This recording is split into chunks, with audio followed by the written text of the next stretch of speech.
open your mind. The prophet of thought. It's the new dark Exodus live. DXL. You know.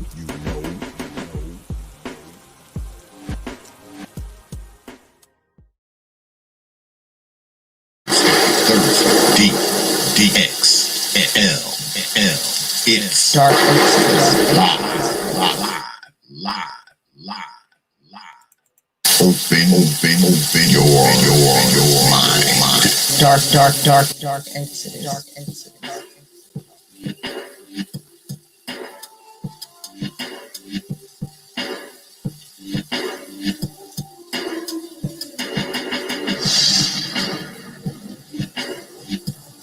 The frozen. Dark Exodus.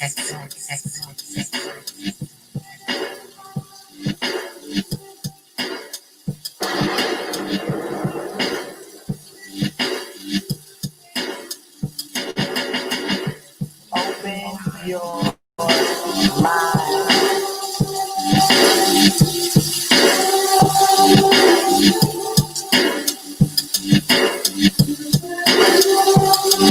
You know.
You know.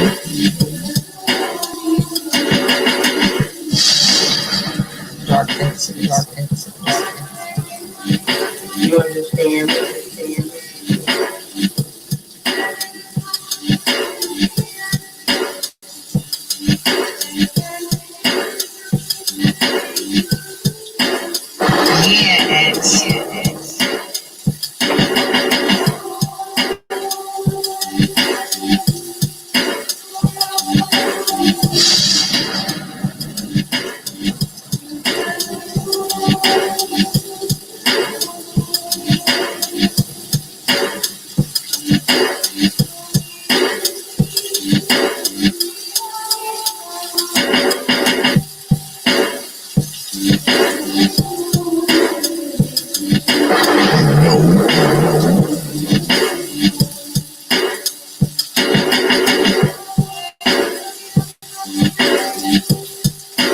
You understand?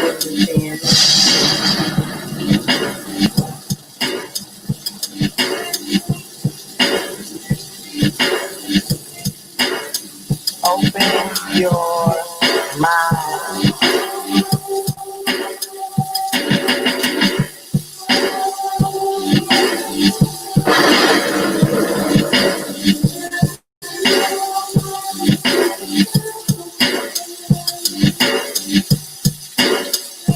Dark Exodus.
Yeah, X.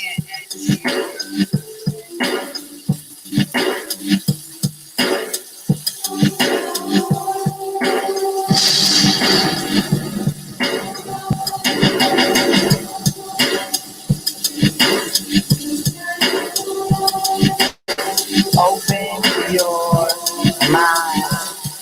Dark Exodus. And peace, folks. Welcome back to another edition of the Prophetic Thought series right here on the old T.P.O.T. YouTube page. I'm your host, X, of course, but you knew that already. That's why your black asses are here tonight. Special guest tonight. Y'all know we kind of been I don't want to say topsy-turvy, but you know, old X has been somewhat absent on y'all. Y'all noticed that we didn't do a debate yesterday because, man, my work schedule is unreal. Y'all have no idea, man. You know, but those of you who've been following me for a while, y'all know that once it starts to get warm, man, you know, my work schedule gets really, really crazy. And it's hard, man. It's really, really hard to get all this shit structured and organized because I don't really have the time, y'all. I'll be pulling like 14, 15-hour days sometimes. You know, notice today I was actually on time up in here because, you know, today is like a paperwork day for me, you know, so I don't do a lot of work on Thursdays and Fridays, but the other days, man, it is crazy. You know, so don't be mad at me because see, I'm going to make good for it because we got a really, really good debate coming up this weekend. Really, really good debate. Two of the top teams in the league will be here Saturday night throwing down, but I'll talk to y'all about that later. Tonight, as you can see from the thumbnail up there, my man Nagone is in the house. You know, and we're going to be talking a little color, culture, and the cops. All right.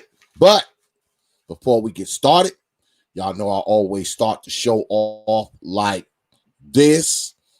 Thank you, my subscribers, my contributors, my donors, for your views, for your subscriptions, for your likes, shares, and of course, your hard-earned coins that you drop on this platform.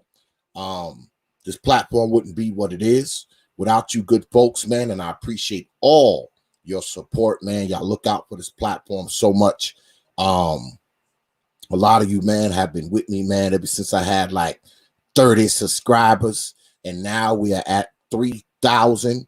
And I know it's all because y'all, man.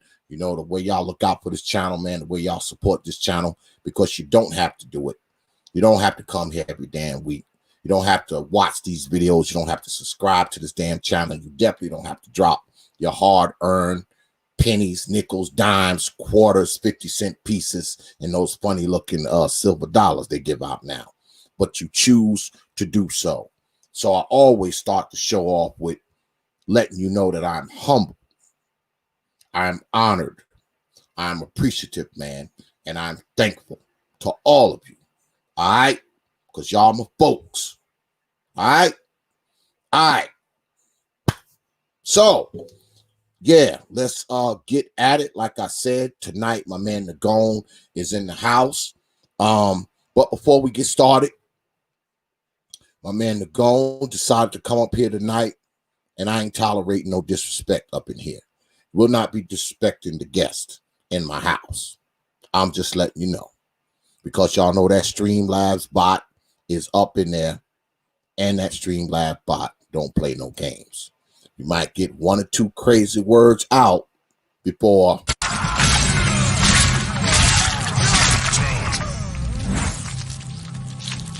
ended.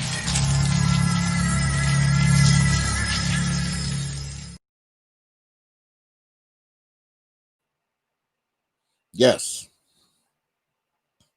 it will be ended. All right. All right. Just watch and enjoy. Shut the hell up. Let me bring in my man.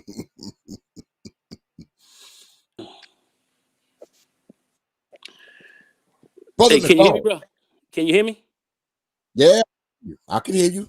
What's Okay. good with it, man? I don't know if this will be working. All right, man. Pretty good, man. How you doing, man? How you doing, fams? Another night on the T.P.O.T YouTube page. What's good, everybody? I see you up there. I ain't forgot about you. Let me go ahead and do a roll call, man, because you know I like to do a little roll call in the beginning. I don't want my folks to be mad at me and shit. Let me see who in the house right now.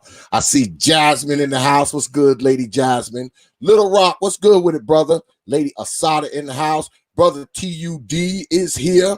Brother Atticus is here. All right. Oh, conservative pill with a passport. What's good with it, man? Mr. Edward Hyde is in the house. So, anyway, Brother Nagone, been a while, man. Been a while, man. Been a while since you've been up here, brother.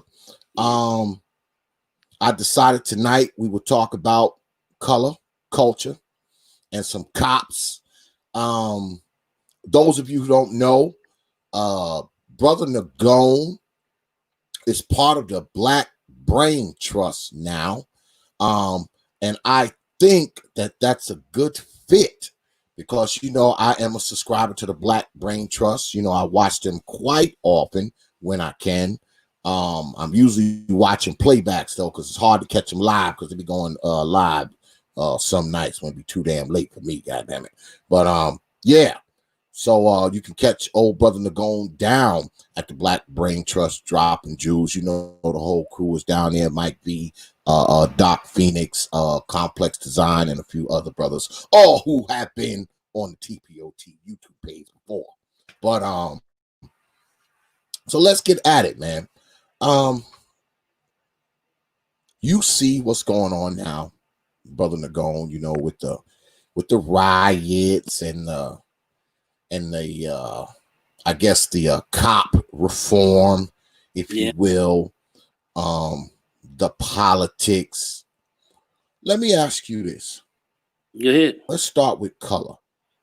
Do you think that we as Black folks are we going to benefit from the climate that's going right now? The climate now, you know, with the riots, and you know, it's always on the news about police reform and police killings, and they're changing laws and they're doing all this other kind of nonsense. Do you think it's going to help us in the long run? I think it'll help a little bit. You know, right now the system is shaken. There's a lot of things that are shaken out here. Things are not where they were a few months ago. So as of right now, with the let's say with the demonstrations, and a lot of this is COVID driven. I'm not going to front. I believe that a lot of it is. Um, you also have a lot of, but there's kind of a big international type of outcry too, because this is just not going on here in the United States, but it's going on in places as far as Australia, and then of course we have England and Spain and Germany and all these, you know, and then the Netherlands and all these other places.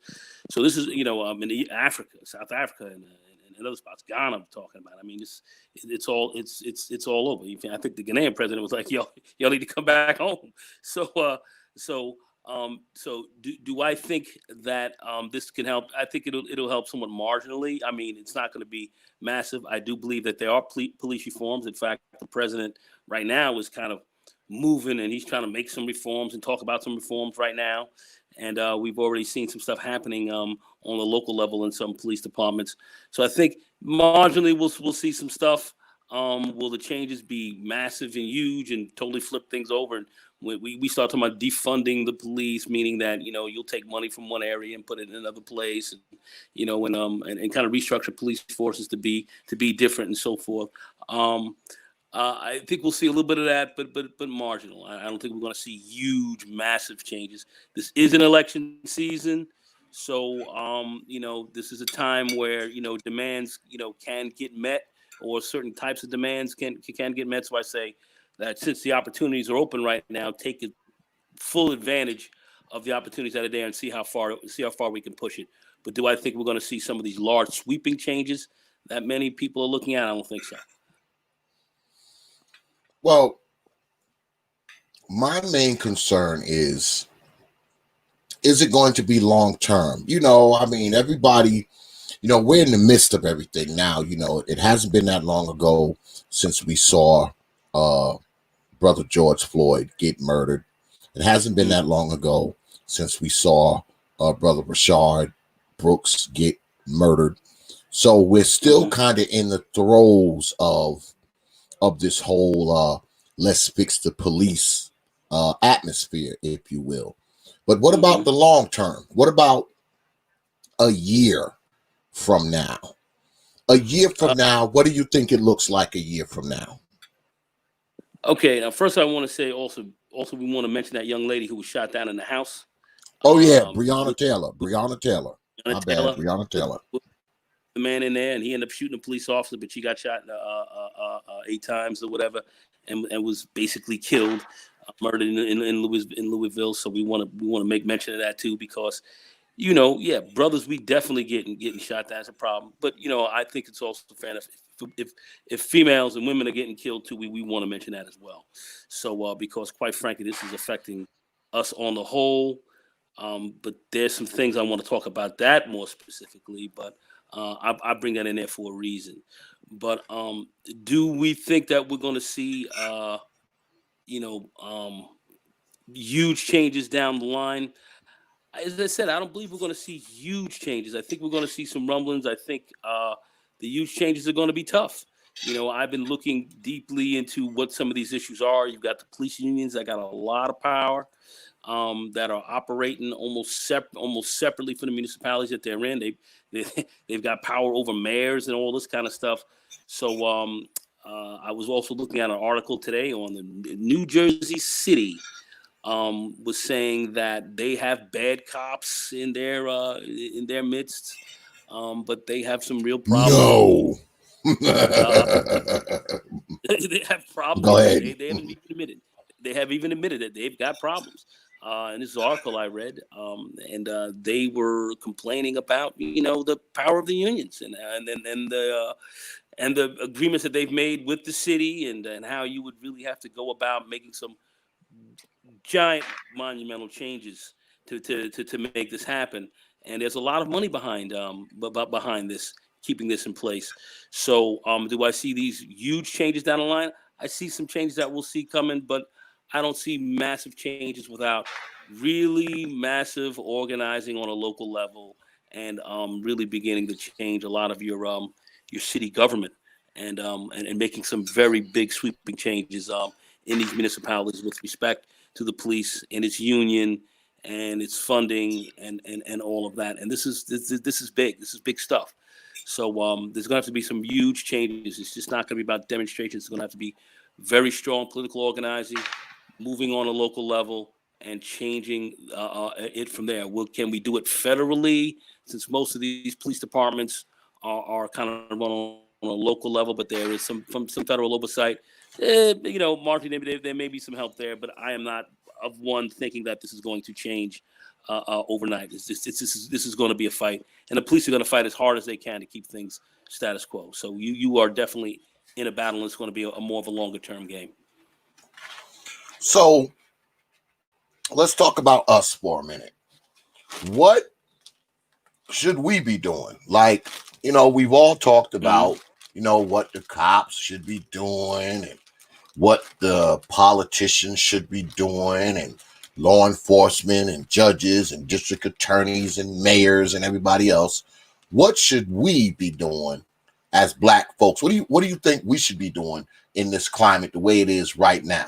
What should we be doing?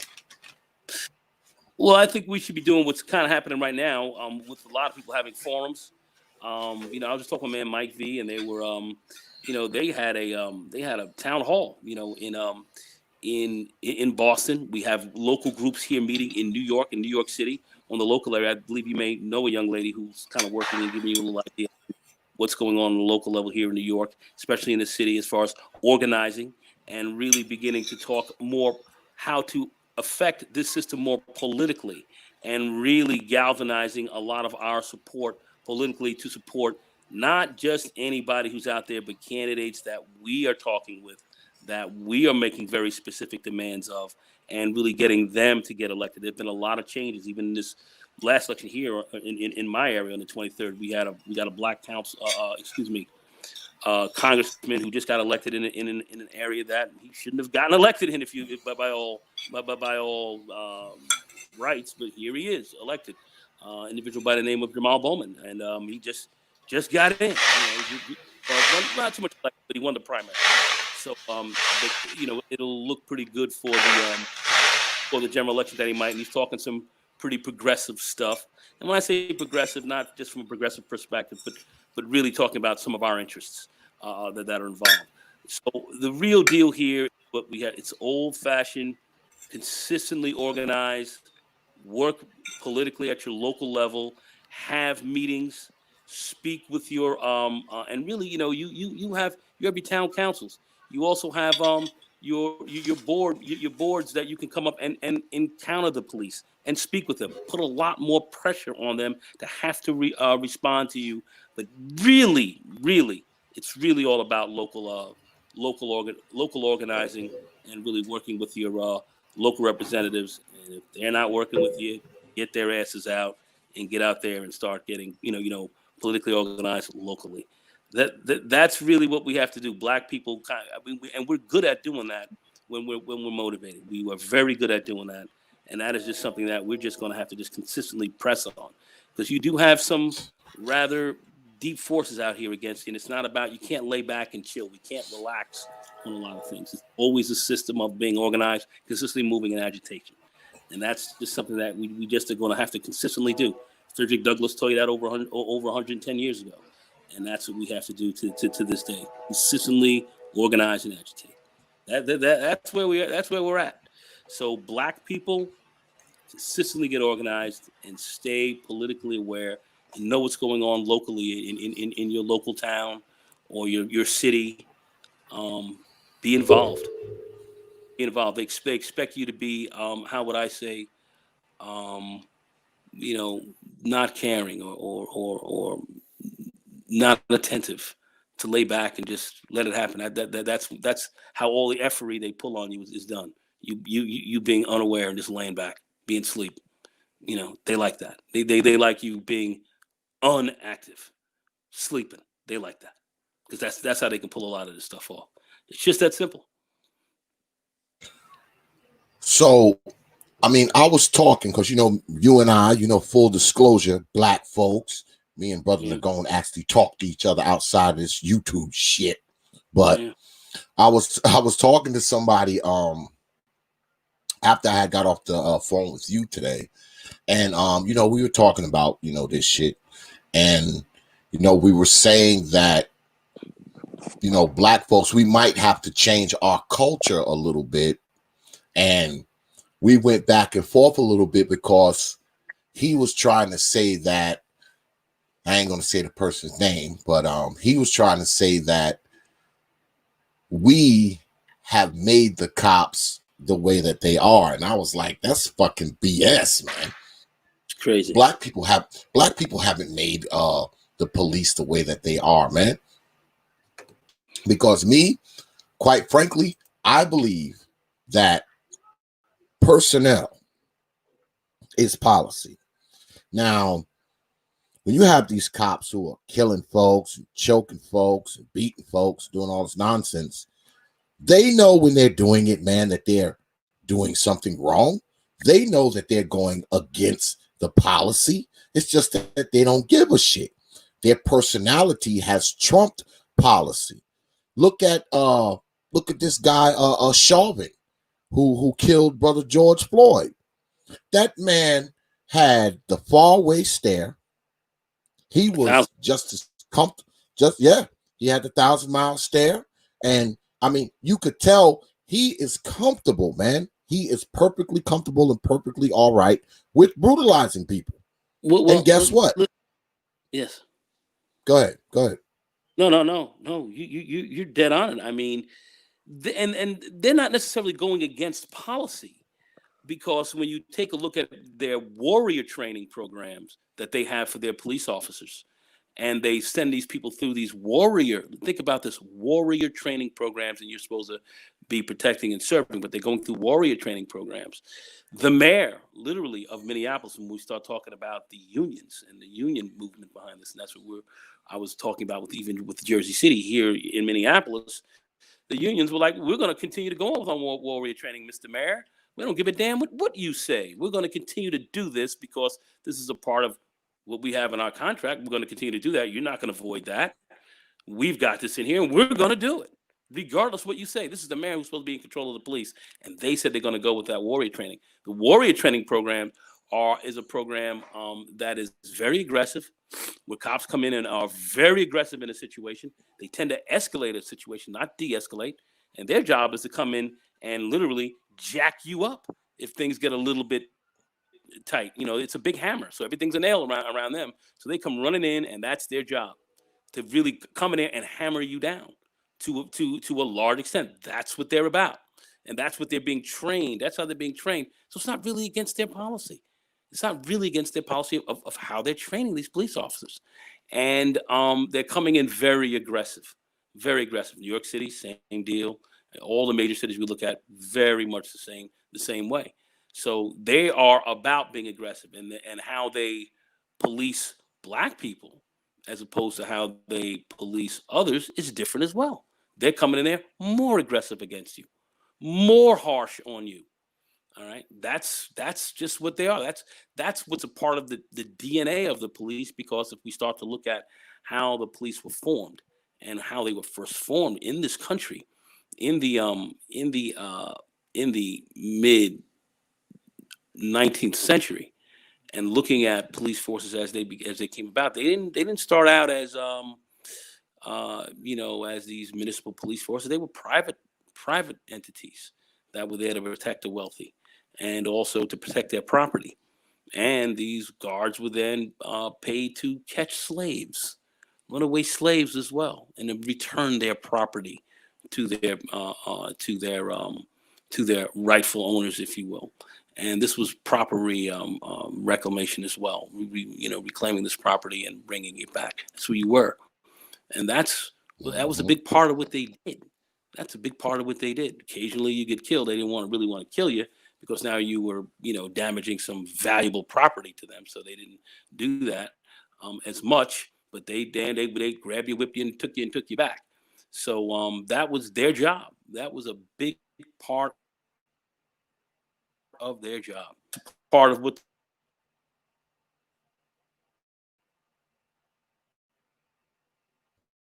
No shit. We lost Nagone, y'all. Can you hear me? I'm sorry. Can you hear me?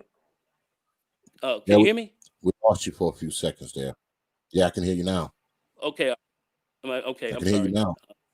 Okay, good. Yeah. So that was a big part of what their job was. I mean, we can get into that, but that is what they did. And then as these forces grew a little bit bigger, then municipalities then went about deputizing these larger forces, and then it was supposed to help out for the betterment of the city, but it always has been for the betterment of the wealthy, of the plutocracy. And it's in its DNA, was never really designed to really protect you. It wasn't about that. It wasn't about protecting you. We say that now, but its original job was not about protecting you. And now when we bring him into that's a big part of it. Not to say that white people do not get adversely, affected by the police, or Asians or others, but the numbers are 8 to 9 times less than what we get. And I did send you a film. I don't know if you want to show that on basically a Black store owner who actually just called the police because he got robbed. called the police over to his store, and they ran in. You know, they came in a little bit later. You know, he was apparently the store owner was upset about what had happened. Apparently, these robbers maybe ran right past him or something, and this individual was upset, and he put his gun down, went over, talked to the police like a little aggressive, like, "What are you guys doing?" or whatever. And the cop just runs over and punches him square in his face. Just punched him, dropped him to the ground, then cuffed him up. And I was like, "What the hell is this?" And then you have people saying, "Well, he deserved it." I mean, you have our own people saying, "Oh, people are deserving this kind of." I mean, which is Yeah, I mean, absolutely, it's I incredible. don't, I don't believe, I don't believe brothers deserve to be brutalized and killed and shot and choked and all that kind of shit. I mean, I ain't with that shit at all, man. You know, I don't think a brother deserved that. But the police, man, this is what I always tell people. And this is what because I have 2 sons and 2 daughters, and I always told my sons and daughters that, trust me, the police are not here to protect people. They're here to protect property. So that means they don't give a shit about people. That's something I always told my sons and daughters. They're here to protect property, not people. So they don't give a shit about people, especially you. They don't give a shit about you. So keep that in mind as you circumnavigate your way through this here world.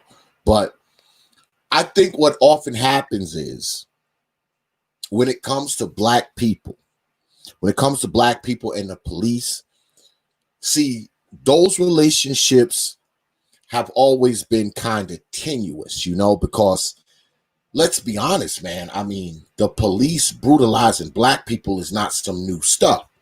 These are some things that have been going on for decades, all right? Decades in the United States. Since its inception. Since its inception. Yes. Since the very beginning. Exactly. Yes. So, I mean, that's not new to us. What's new to us is it being filmed. What's new to us is cops actually getting locked up, because that's very new. Cops getting arrested is very new. Now that's new. All right. So none of this stuff is new stuff, man. I mean, I'm glad to see these officers getting arrested. And the reason why I'm glad is because maybe, just maybe, it will deter the next group of officers. But likewise, on the other side of that, there's cops out there now who are still doing it. I mean, because if you look at those protests, man, with people up and down the street and they're protesting, and what are they out there protesting? They're protesting police brutality. They're protesting police violating folks' rights. And what do you see snippets of? Even though they're out there protesting police brutality, what are you seeing news clips of? Police brutality at a protest that is protesting police brutality. So no matter what goes on, you're still gonna have, and people get mad at me when I say this, but I say it because I know it's true. No matter how many laws you put on the books, no matter how much accountability you try to put on cops and the cops partner and tell them, you know, you by law, you need to intervene when a cop is going too far as force is concerned, you're still going to have cops doing it. They're not going to stop doing it. The only thing we can hope for is a reduction in it. That's it. I mean, we're not ever going to see a time where cops don't beat people up. Cops don't kill folks. I know I'm not going to live to see that. It would be nice, but it's just a matter of time, man, before they kill someone else. The only difference now is they might fuck around and get arrested. That's it. Well, you know, since Floyd, I think we've seen 1 or 2 brothers get killed. But yeah, that is a part of it. I was on another brother's channel just recently, and I was talking about, you know, if you get a chance to show that little clip at some point in time, and you see a cop run into a guy who has not even attacked this person, he may have shot his mouth off, and the cop runs and punches him out, and then they jump on top of him. That's not a part of police work. And then you'll have some people say, well, you know, we tired of niggas, and we tired of niggerish shit. We tired of niggerish. So what exactly is niggerish? Let's see that. And if somebody is niggerish, you're saying that they should be killed. I Yeah. mean, they should Yeah. be killed for that. And I'm suspecting that some of these people definitely want to see that happen. Even if you are not in the commission of a serious crime that would warrant somebody having to pull a gun on you, it's the only time a cop should be pulling a gun and shooting you is if his life is now in danger or you're endangering somebody else's. Deadly force is Mhm. to be used only when deadly force is being applied to yourself, but they do it on a routine basis, and it seems as though that we've submitted so hard to this system that we accept that. We accept others of us getting killed for no reason. I don't like people who act niggerish, as they say. I don't particularly like that at all. I don't. Mm-mm. But I also know where the lines of the law exist. And if you really want to start talking about the lines of the law, and you start seeing some of these things that have been going on for a long time, but now we're catching them on film. This is ridiculous. This is absolutely ridiculous as to what we see. And not only do we think that this is ridiculous here, we see people internationally looking at that as well. So Man. no, man, I'm not down with a lot of it. It's not like I'm against police. I'm against the criminality of police. They should be underneath the same types of laws of scrutiny that we're part of. All right, I can't roll up and say, "Man, I got mad at brother X. I went and punched him in the face." Really? Really? Really? Really? Brother X, they hit you in the face for that? I mean, either I'm gonna get shot or go to jail. I know, I know, I know X got his Desert Eagle, so we ain't messing around with him like that. But at the same time, it's still a crime to do something like that. It's crazy.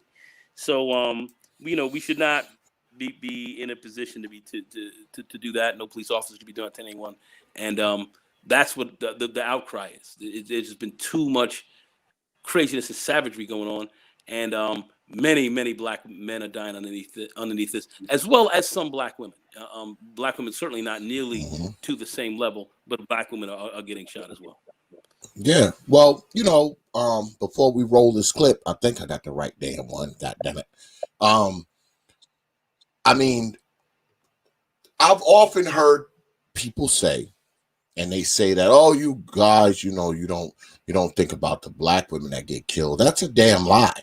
I mean, I've been covering this kind of stuff for years. I mean, I tell people all the time, when I first started doing this shit, that's all I did was talk about police killings, police shootings, shit like that. That's all I talked about. And I have a video up right now from 2016, and y'all need to go check it out. It's called Sisters Slain by Killer Cops.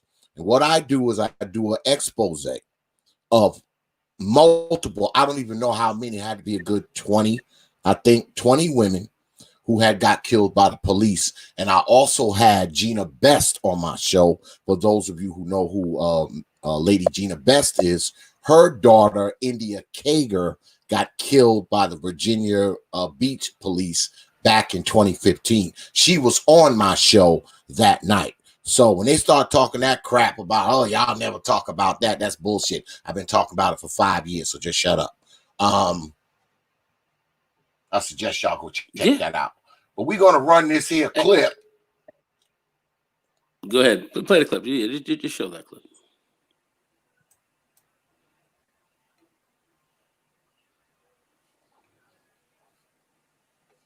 The hell? Oh shit, ain't playing. God damn it! It's not playing. Oh, you gotta get it to go. Oh, there it is. There it is. Keeping a circle and shit.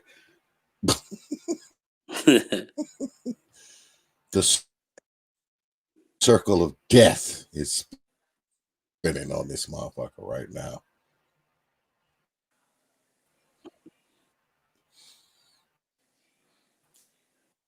Let's go to this computer, man. It's garbage, man. It used to be good. Now it's like, man, I gotta replace this motherfucker. What are you running? Hopefully not running. 7. That's just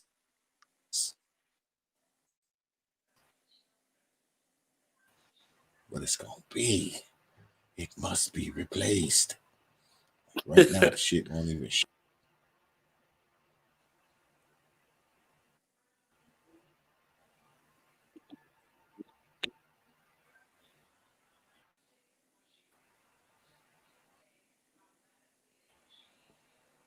No, no. This is 10. This is Windows 10. Okay. Windows garbage on this one. See what it's doing? It's stalling, bucking, doing all this bullshit.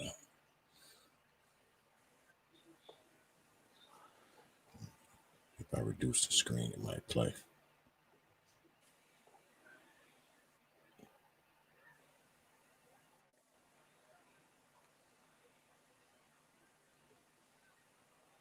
All right, it seems to be playing now, y'all. It seems to be working now.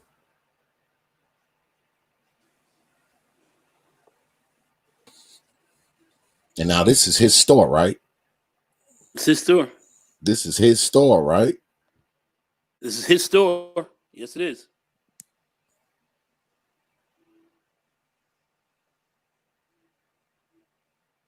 Y'all seen that, right? Store. Did they see it? Now, see, I'm gonna call the police, man. Yeah, they saw it. Did y'all see it? Y'all saw it, right? Yeah, they saw it. If they didn't see it, they be. What's good, Perfect Black? I see you up there, brother. Lady Ruby in the house. My boy Ben D'Souza up in here. What's good with it, man? Yeah, yeah, Perfect Black, man. Me and you, we got to rap, man, because I know you one of them IT guys, man. You and I must rap, sir. Like I was saying, this kind of stuff will make you not call the police because you got a store, you know, because I'm a business owner myself, right? And I've had stuff stolen out of my shop, even though it was, you know, from people who were or ex-employees and shit like that. But I never thought call the police. I never thought call the police. I didn't. I didn't think, oh, let me call cops and report. No. I mean, that was the last thing on my mind. Now I was thinking about loading up the Desert Eagle with hollow points and go knock on their door, but it never crossed my mind to call the police. It just didn't, man. You know, like, because say somebody like this brother here, somebody had robbed him, right? And he's standing there, he waiting for the police to come. And the first thing the police do is run up and punch you and shit. Like, they don't assess the threat. They don't assess the situation. They don't try to find out what's going on. Nothing. They just run in there and just, you know, hit you with a quick left hook. And next thing you know, you on the ground. I mean, they knew it was him. Why would people? Go ahead. They knew it knew. was his store. They knew he was the owner of the store. They knew he was the owner of the store. They knew it. Get the hell out of here. He called him. Get the hell and that's out when he of here. put his gun down. He went over and started complaining. Went up like, "What's taking you guys so long?" The guy was like, "What? What are you talking? What you talking to me like that?" Kind of like, "What? What? You talking to me like that? You got your gun on you or something, dude?" And he just ran up on him and just blasted him in the face. Now the other cops, you saw, they stood by. They didn't assess any threat. They stood by and waited for this guy to literally do a MMA, running, Superman punch into this dude's chin, and then they threw him on the ground. And next, they hemmed him up. It was crazy.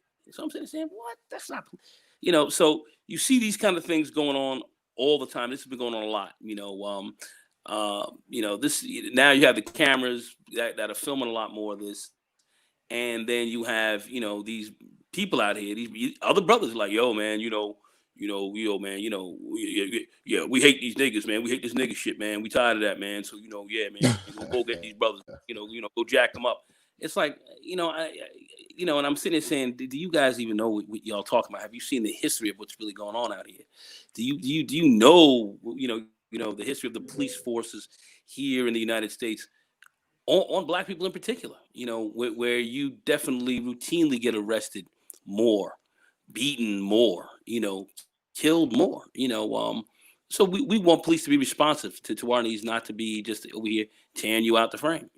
I saw a brother, a black officer. He was in uh, it was Baltimore, and there was this Pookie on the corner, with his pants dangling, sagging, and talking smack to this police officer. Young cop got mad at him. Young cop put his gun down, walked over there, and just started wailing on his brother, beat his ass, took him down. And I know a lot of people were like, yeah, that was all right. But the cop lost his job for doing that. He lost his job for doing that because that's not your job. Your job is not to get angry at a dude and beat the crap out of him. It's not your job. That's not your job. That's not in your that's not in the police manual. Technically, that's not what you're there to do. I mean, okay, the dude was a Pookie. Was he acting niggerish? Yeah, he was niggerish. That's for sure. All right. Would I liked it? No. But would I have gone over and had to beat him down just because he was talking sideways? No, not at all. How many guys get on YouTube and all these other places? Guys talk sideways, left, right, and telling, "Oh, boy, over there to kill you." Folks ain't going over there to do this kind of stuff. So what's this all about? Police officers should not be doing that. And the killings that we have going on here, it's gotten outrageous, and people have ultimately decided to say something. So we are seeing some movement. Is it going to flip totally over like many would like to see? I certainly don't believe so. Not with the structure that is in place. But you can at this stage of the game influence that structure right now. There's some openings. There's some openings. The doors have been opened somewhat. So it would be best within our interest to take as much advantage of it right now as possible. Well, my thing is this. I feel like oftentimes the police find themselves places where their asses should not be. And usually, I'm not saying all the time, but a lot of times when cops show up places where they're not really needed, that's usually when someone gets hurt, when someone gets beat, someone gets shot, someone gets killed. When the cops are somewhere that they probably shouldn't freaking be in the first place. Someone always ends up dead. That's just the truth. And you see a lot of times you'll see people who are mentally handicapped or people who are slower, and you see them involved. And, because I look at a lot of police videos, and you get a lot of these police videos. I have some friends, gym friends and stuff who I work out with. Well, not right now because a lot of these, a lot of gyms are closed. But many of them who are police officers. Many of them are good guys, and they talk very honestly with me about what's going on. And some of these cops feel as though that a lot of this that goes on comes down from the top. That they ought to do some of this kind of stuff, and this stuff is okay, but it's not. And then you start seeing people who are maybe impaired or not very not very on top of things, getting having police officers run up on them and do a lot of damage. That's why some people are talking about public safety officers being around more and having defunding the police to some level where some of that money that's going into all this police maybe bring up more public safety officers, and they would engage more in these kind of situations, and then deal with that differently, where they wouldn't be armed and at least not armed with anything lethal and ready to kill or shoot, because a lot of times they get shot, but a lot of times cops choke some of these people, like you saw. Floyd was not killed by a gun. He was killed by a guy sitting on his neck for 10 minutes. So you want public safety officers who are trained, maybe who are better availed to handle those kind of situations, and bringing a police over who may come through and be much more aggressive, much more capable of doing a lot more damage. Not to say that the police job is not dangerous, because there are dangers involved. I've seen videos and films where cops have had people walk up a routine kind of stop and walk over to a car, and a guy gets back in his car and pulls out a gun and fires on him.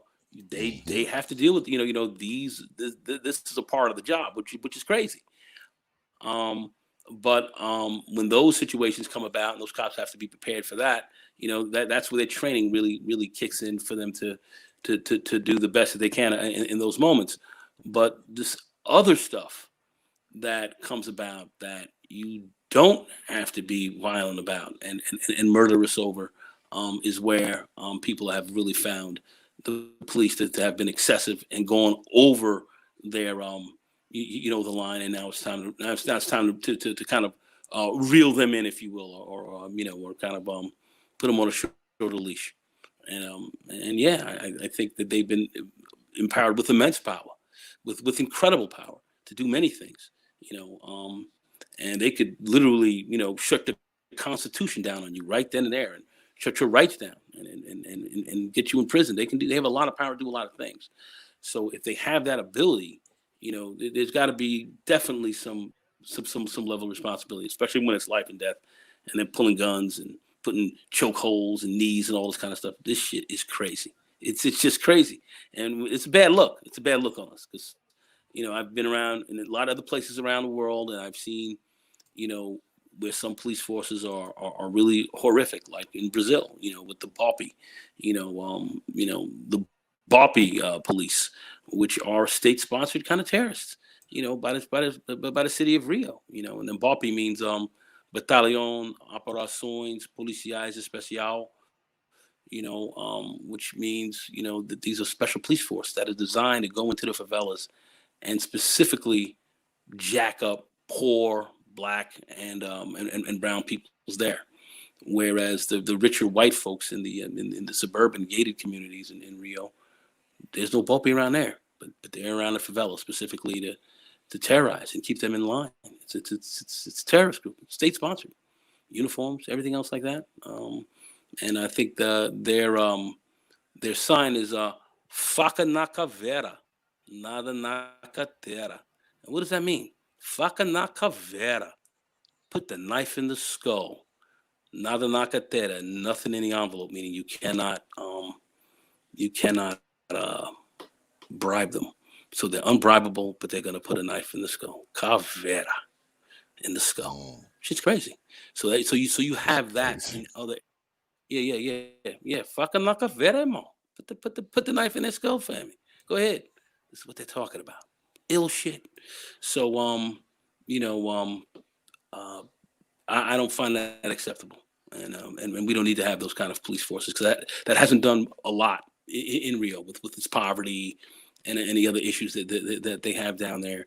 And Black consciousness is rising. They killed a Black political Prefeitura woman because she was fighting for better rights for Black people and brown peoples there, and she was killed. And there was a big outcry about that. And you see these totalitarian types of governments coming in and running this, and it's fascist. And we have that going on here at a certain level. And people are seeing this around the world, and people are starting to react. They're starting to respond, and we should be responding in kind. So I've seen this elsewhere. In even a more virulent form. And I pray we would never get to that, but it looks like we're pretty close in many respects. And there'd be those who are going to speak out harsh against what I'm saying. But I've been around a long time. I've seen a lot of moons pass over my head, and I've been around in other places. And I know what this looks like, and it's about time for us to, it's been a long time coming, but I do like somewhat of what I'm seeing, even though it's tough times. We definitely are going to have to face this up front and deal with this up front. Well, me, I try not to do the whole too little, too late. I try to stay away from that mind frame of the too little, too late thing, because I see, because I got a news ticker on my computer and all that crap, and I see where they pass Breonna's law, meaning there's no more no-knock warrants and stuff like that. They just passed a law in New York where chokeholds are forbidden, and other officers under law, they have to intervene when another cop is applying too much force or doing something they're not supposed to do. I'm saying to myself, where the hell was this at 20 years ago, 30 years ago, 50 years ago? Why did it take all of this? Because this is shit that already should have been in place. You understand what I'm saying? This type of shit should have already been in place, because if this type of shit was already in place, Rashard Brooks would probably still be alive. George Floyd will still be alive. Breonna Taylor will still be alive. And the list goes on and on and on and on and on of the people who would probably still be alive, because it's almost as if they say, okay, we're going to do this now. We're going to pass these particular pieces of legislation now. And I'm saying once again that why did so many people have to die before all of this? Why did it have to be marches in the street, police departments burnt to the ground, uptown burnt to the ground, fires, cars turned over, mass protests, mass demonstrations? It took all of that. It took all of that for people to do and put things into place that should have been there already. It's weird because I grew up in a place that was very prejudiced when I was a young guy. All right. I grew up in a very prejudiced part of New York as a kid. But one thing they had, and I never understood why they had it, they had something called code enforcement officers. And code enforcement officers came around when the music was too loud. They came around when someone's dog was barking. They came around when somebody had a car parked on someone else's property. You know, that kind of stuff. You know, they'd come, you know, they had a car that kind of looked like the cop cars, except the lights on the top were orange instead of, you know, blue and red. And they would come and they could write you tickets and all this kind of stuff, but they never shot anybody. They never beat anybody. They never locked anybody up. They came around and dealt with the petty shit. The petty shit, like a dog barking, or you know, a car parked somewhere where it wasn't supposed to park, that kind of stuff. And I never understood as a young kid why those officers were there. But fast forward to now, those are the type of people we need now. All right, let's take Rashard Brooks at the Wendy's that night. If a code enforcement officer had arrived on the scene, what would he have done? He would have told him, pull your car over, give me the keys, sir, and maybe wrote him a bullshit ticket and then jumped in his car with his orange flashing lights on and left the scene. But when you bring the police into these matters, you turn these matters into police matters. And usually when you turn them into police matters, you have a tendency to inflame them and escalate them. Go ahead. No, you hit it right in the head, because a lot of officers are trained now to be escalators instead of de-escalators. And like you said, if you had a public safety officer or like you had code enforcement, they would have told, first of all, those cops, the man was not on the road. He was actually pulled over they did not catch him operating his vehicle. He was parked in his car. So, and he wasn't making sure he wasn't driving around because he was twisted. And, then they decided to escalate the situation with him, where they could have easily said, oh, your sister's right down the road. Well, I tell you what, since you're not driving your car, since you're sitting in here, why don't we just get your sister to come pick your car up? We're going to have you walk your ass on home after first of all, let me run your license. Let me run everything. Make sure you're okay. Okay. You're fine. You're good. All right. Once you've done all that, if he's good, send his ass on home. Okay. Have somebody come pick your car up. Okay. And that's the end of that. Give me them damn keys. Give me them keys. Give me them keys. Okay. Because you're not driving, you know that. And since we haven't caught you operating your vehicle, because if I caught you exactly. That way, so you weren't operating your car.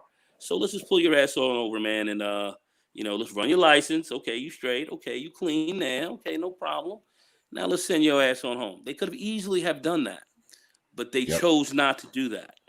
They chose a different path for him. And they escalated it to where the individual, unfortunately lost his life, which I think was not necessary in getting into a scrap. Of course, this guy was in his right mind. He's drunk, and they just escalated the situation to where it didn't have to go there. So I also think there's a compassionate level that police don't have anymore. Um, but that's just kind of how that is. But I think it had a different type of officer rolled up on them, who had maybe a different role in the community. Maybe that would have been a little different. Yep. But that's how that ended. And we see a lot of that going on. And yeah, and it's us black folks. Certainly, white folks and others get affected by the police as well. So it's not strictly, just on how would I say just black people, but we take on the lion's share. We take on the lion's share of that, and certainly in the black community, you are in occupied territory. You're occupied. Where I live right now, in my part of town where I am, in New York, it's a fairly upscale area, and you never see cops hardly around here unless somebody calls them specifically around. But if you go over, some miles to another part of this part of Westchester, and you go into that town, and you go into that, the west side, the cops cruise around all the time looking to bust people consistently. And not that crime is even high. They're just around there because that's where they're told to be. And the more Mhm. interactions you have with police, statistically, the greater the chances come to where something could potentially go wrong. Absolutely. But don't you think a lot of this shit comes from the top? I mean, Of course. if you have who's ever in control of this police department, whether it be the commissioner, the chief, whoever, and there has to be some type of culture inside of that police department that says this is all right, this is okay. You do this, I'll cover you. I got your back. If you hurt somebody, if you shoot somebody, if you kill somebody, I have your back. Because you would think that if it didn't come from the top, these cops wouldn't be so blasé about it, man. They wouldn't be so nonchalant about doing this shit. It has to be some folks up top giving, if not saying it to these cops directly, giving them the impression that, yeah, go out there, bust some heads, do whatever, it's going to be all right. I mean, some cops in New York, I remember back when they really start jumping on New York, NYPD about this, and a cop at roll call, the sergeant, the lieutenant at roll call said, go out there, violate some rights, find me some drugs. That's So right. if you got your captain and your lieutenant telling you that, of course you're gonna go out there and fuck with people. Of course you're gonna go out there ready to crack somebody in the head or beat them or shoot them, or because you have been told that this is okay. So I believe a lot of this shit trickles down from the top. I mean, no one can tell me that it's not. I fail to believe that these cops do this stuff to people. Because number one, whenever these cops kill somebody, shoot somebody, do something to somebody, you always find out that they've done it multiple times before that. They've That's done it right. multiple times before. So you can't tell me that these people, these higher ups, the police brass, if you will, you can't tell me that the police brass is not aware that these dudes are brutalizing people out on the street. They know they're doing it, and they still allow them to be there. They still allow them to work. They still allow them to patrol the streets. That's exactly correct. In fact, what came out of Rodney King those years ago, when Rodney King took that ferocious beat down, what came out when they started to study the officers that were all involved in this is that there were a couple of officers who were involved in a lot of violent events previous to that. And when they started to look overall at lawsuits that were filed against the police department, and this is LA, and the literally the awards that were paid out to these families, where many people were not only beaten but some killed, um, they found it came down to a certain number of officers. So there were a certain number of it. This wasn't this enterprise wide where every cop was doing this. This was where you had a particularly small number that were involved in a lot of brutalizations, and there was a smaller number, but a very definitive, consistent number of cops who were doing this consistently, especially the ones who were killing people. So you had your stone cold killers in that, and they knew it. And then what happened was, after this was found out, this came out of the Rodney King study investigation, and this is after everyone had really looked deeply into it, and they decided, they looked at, and these cops' names were actually public for a while, where you can see who was doing this. Then they totally X'd that out. They made it so that you couldn't, get transparent and see who these police officers were, and they buried it, and that was a big part of them. And the police union, of course, came in and played a big role in that. But they buried that information to make sure that people didn't see. So not only did the police department know that that they had bad cops, and that they had killers, and that they knew exactly who they were, and they knew exactly who who the killers were, and how many killings and stuff that they had, and they knew all along. Everybody knows it, but they cover that up, and that's why I say, well, there's some good cops. If you're a really good cop, your job is to also report these guys who are out here doing the illness, and there are quite a few out there that do this. Just like this cop who had his foot on this man's, had his knee on this man's neck and killed him. He had at least 18 complaints against him. At least 18, 18 against him. So Still he had on a the lot street. of complaints. Still on the streets, Still on the street. And a couple of other shootings. These are criminals. These are criminals in the department doing criminal activity. They should not be. They should not be out there. They shouldn't be out there. And you have them all over. Criminals. Like this last video you saw, where this guy runs up and just punches this guy in the face. Bang! Just knocks him out. Drops him on the ground. They're on his back. And this guy called him over and he's talking to him. They just jump in there. This cop just attacks him. If they thought this guy was a robber, they would have pulled out their guns to the hands up and get against the wall. Or whatever. This guy runs over and just punches this guy like he was getting into a fight. Craziness. This goes on routinely. And then you have brothers saying, well, they negation. Yeah, whatever. Oh, well, I never did that. Never happened to me. It never happened to me either. But that doesn't mean that it's happening to other people, and so it's right for it to happen to them, because it's all right to happen to them because it didn't happen to you. What are we talking about? Making absolutely no sense at all. And it's okay to do this to black men. It seems to be okay. There's no real outcry, and we have some people in our own community who are buying into this, and I find that pernicious as well. Well, especially what I think a lot of go ahead. What I think a lot of people believe, Brother Nagone, is that I think a lot of people believe, and I kind of believe it to a certain extent too, that many times we put ourselves in these predicaments, especially when we breaking the law and shit. If you breaking the law, see, this is my thing. This is how I am, because I have cops in my family. All right, I've been trying to get them to bring their black asses up here, but they don't want to come up here because they're afraid of the questions that I'm gonna ask them.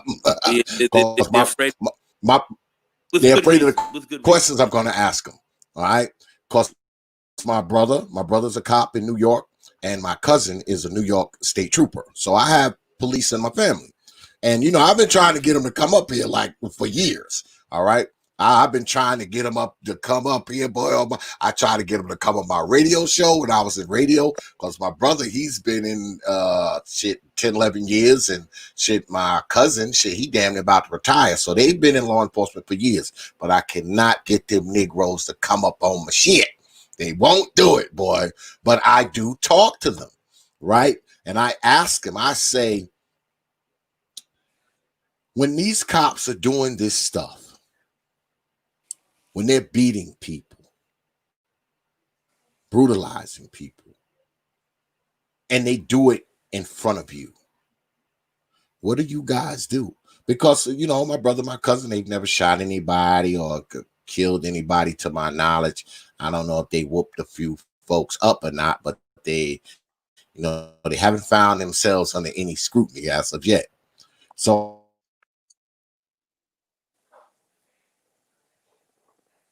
I say, well, obviously y'all are, I guess, decent cops, if there is such a thing, compadres. your workmates, your work partners, when they're doing it, what do you guys do?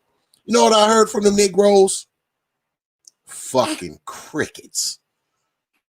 Oh yeah, yeah, yeah. They Crickets. I mean, Because they fear being shunned. They fear being ostracized within the force, because they said the force is just like anywhere else.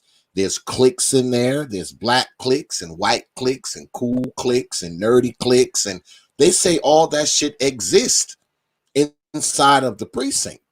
You know, you got the cool cops, you got the nerdy cops, you got the black cops, you got the jock cops, you got, they say that shit exists inside of the fucking precinct. And they don't want to become, I guess the uncool kids or some shit. That's why they don't say it. Because you think, like I said, just like the cops up top, the police brass know about this shit going on. So do these other cops that work in there. They know that this guy brutalizes people. They know that this guy, beats people when he ain't supposed to, and shoots them, and, tases them when he's not supposed to, and all this kind of nonsense. They know he do that. If they're a decent cop, what they do, they just avoid him. What they do is, like, if he calls for backup, they make sure they ain't the cop that show up, because they scared he might shoot somebody out there. That kind of shit. But let me get back. Well, you remember? Go ahead. I don't know if you remember. You'd be old enough. We're close in age. He had a NAP commission back in the early mid '70s, and that was that commission came about police corruption and a lot of craziness that was going on inside of the police. And you had Frank Serpico and the whole Serpico thing. Serpico. I remember. I remember it well. And the commission that was, and there've been a few since then. But reason why I mentioned that was because that was kind of a very significant one that really opened up to see what was really going on inside. And then what they talked about was that blue line of silence and that and that not talking about what another cop did. And what Serpico was caught up into was he was caught up into a tremendous amount of corruption that was going on, where cops were making money and doing a lot. Taking money, drugs, all kinds of shit. All kind of stuff. And they were cops who were honest, who didn't say anything, but they didn't say anything. The minute Serpico started to report on some of this and started turning these cops in, and they send them one day on a job, to arrest look like a drug house, and he, they told him to go through the door first, and he looked through the eye hole, and they shot him right in the face. And then the rest of the cops sat there, let him get shot, and they sat back and watched them, and they were like, "You all right, bro? Bro, you okay?" "Yeah, I'm all right with a bullet stuck in the side of my head." So they had set him up, and at the end of the day, he wrote a book and really, exposed a lot of what was going on. But that whole silence and what cops may do that is wrong, but yet being silent about it and accepting of this is a part of their culture.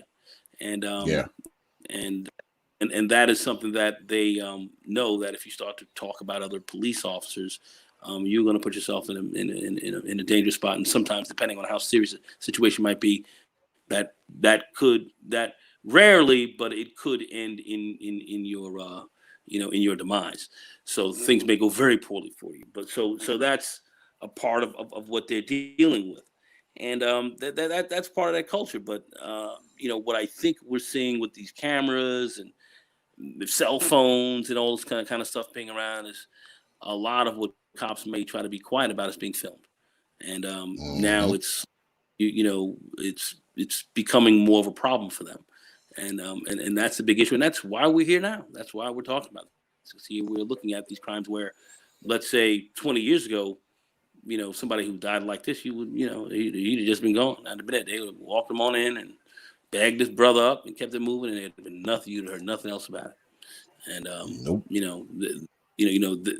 That is changing now. So the culture that we have inside of the police department has been this way for a very long time. And I don't know if you're going to be able to break that up, but I think from the outside pressure and the cameras and all the other people interacting, with police departments. There's a whole cop watch group in the Bronx, in the city, that run around. What they've done is they've tried to harass those people, and arrest them, and for jaywalking and all kind of silly stuff, because they don't want to be filmed. They don't want to be filming what they're doing. They don't want to be filmed. But the cameras everywhere now, so the eyes everywhere. So that's a problem, and that's what's bringing that. That's why we're here right now. That's what brought us to this point, because of these cameras filming a lot of this, chicanery and outright savagery that should not exist, and that fall on us a lot more than others. And this has got to come to an end. And I don't know if we, as you say, I don't know if we'll see it come to an end, but we may be at a point to where we can begin to start to interdict this a lot more. Yeah, well, I just pulled up this picture. If y'all look behind these avatars, me and Brother Nagone's avatars, and what you see behind us here is Carriel Holloman Horn, when she was a Buffalo City police officer, and next to her is the white man. I think his name was Kratowski, I believe. And in the middle between them is a brother called Neil Mack. Now, Lady Carol lost her police job because she did what they're passing legislation. Let me say that again. What they're passing legislation on to get cops to do now. Because this cop behind me here, Kratowski, he was choking Mr. Mack to death, and Carriel Holloman Horn stopped this white boy from choking the brother to death, and he hit her. He turned around and punched her and knocked out 2 of her teeth. She had to get oral surgery. And what ended up happening is there was an internal affairs investigation on her. She lost her job, ended up getting charged with obstruction. And this is after she had been on the force, I think, for like 20 years, not far from retirement. And the last time I spoke to her about this, she was still fighting for her pension. Lady Carriel was on my show back in 2015, I believe it was, or 2016. I don't know if she ever got her pension. She was supposed to come on 2 weeks ago, and that fell apart. And I've been talking to her. Now, I spoke to her last week, and she's supposed to come on at some point. I don't know, y'all, but she can give you a more in-depth description of what's going on. So you look at what happened to Lady Carriel, and this happened to her, I think, in 2008. All right. And in 2015, 2016, she was still fighting for her pension. And now they're actually passing laws that state officers should be doing what she did and got her fired. Her career went up in smoke. She lost her pension. She got charged. All of that. So it's almost as if her actions were prophetic in nature in 2008, because now it's going to become policy that you intervene when you see a police officer, being a little too rough, a little too brutal, or choking, or anything closely related to that. So I gotta get Lady Carriel on here so she can chop it up, man. And the crazy thing is, she hasn't been idle. She's still out there. She's marching. I think she's when I talked to her last week, she was in Atlanta, and I think she was taking part in some type of protest then. So I am going to bring Lady Carriel up here for y'all, so y'all can hear her story, man, because it's actually pretty compelling. I mean, I know it. I don't want to tell it all, but I want her to come up here and talk about it, man, because now you would say now that, damn, this lady did this like 12 years ago, And now here we are actually trying to force other police officers to do it. It's Well, kind of ironic. I would love to see her get rehired and get back pay for all that as well, because obviously she did the right thing. I'm sure she saved that brother's life, whoever was getting ready to get killed by this police officer. Oh yeah, I'm sure Neil Mack. he, Neil Mack is and, his name. and so that's when you say, this is this is kind of policy with them. This is what these people do. They do this and get away with it. She did not stand by and let an officer kill someone. Now, regardless, if you're doing a crime, if you did some level of a crime, of which some people are going to do, and the police come and they arrest you and they hand you and they ham you up, you're going to get arrested. Move on, do your thing. They don't have to kill you over this. Yeah, Like Eric yeah, Gardner. They don't kill you. So They don't jumped have on the to guys. kill you. Joked. This other guy was supposed to be selling cigarettes in some parking lot somewhere, and they jumped on the guy. Said he had a gun. He didn't have a gun on him, and they just shot him. I mean, just all this hyper aggressive activity just doesn't make a lot of sense, And No, it it happens doesn't. to a lot of other people, but it certainly happens to black people a great deal, and it doesn't make sense. And it's gotten to a ridiculous level. Now, here's a black female police officer who stops the officer from killing another black man, and she gets fired and then gets Yeah, brought up on charge. yeah, Explain that? Explain that yeah. to me. It's the craziest thing in the world, man. And like I said, when she stopped the cop, he turned around and hit her in the mouth, man, and broke out like two of her teeth. Damn.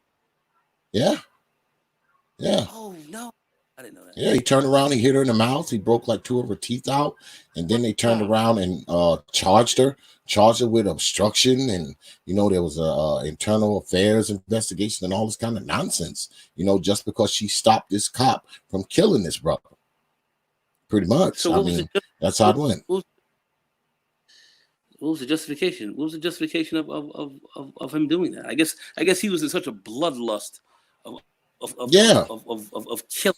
He just went crazy when this woman stopped him. All right, yeah, yeah. He just turned around and hauled off and cold cocked her. Just cold cocked her, and they didn't do anything about that. And the crazy thing is, because some years after that, this same cop ended up getting arrested for some fucking other brutality crimes that he had committed. He had did the shit so much that they had to turn around and finally arrest him, and he ended up doing a little bit of time in federal prison over this shit because he was just that type of cop. He's just that type of cop. You have them out there, and it's usually the same ones who were doing the killings and the beatings and all that. It's usually the same guys, the same people. Yep, same old people. Yeah, it's the same old same usual suspect.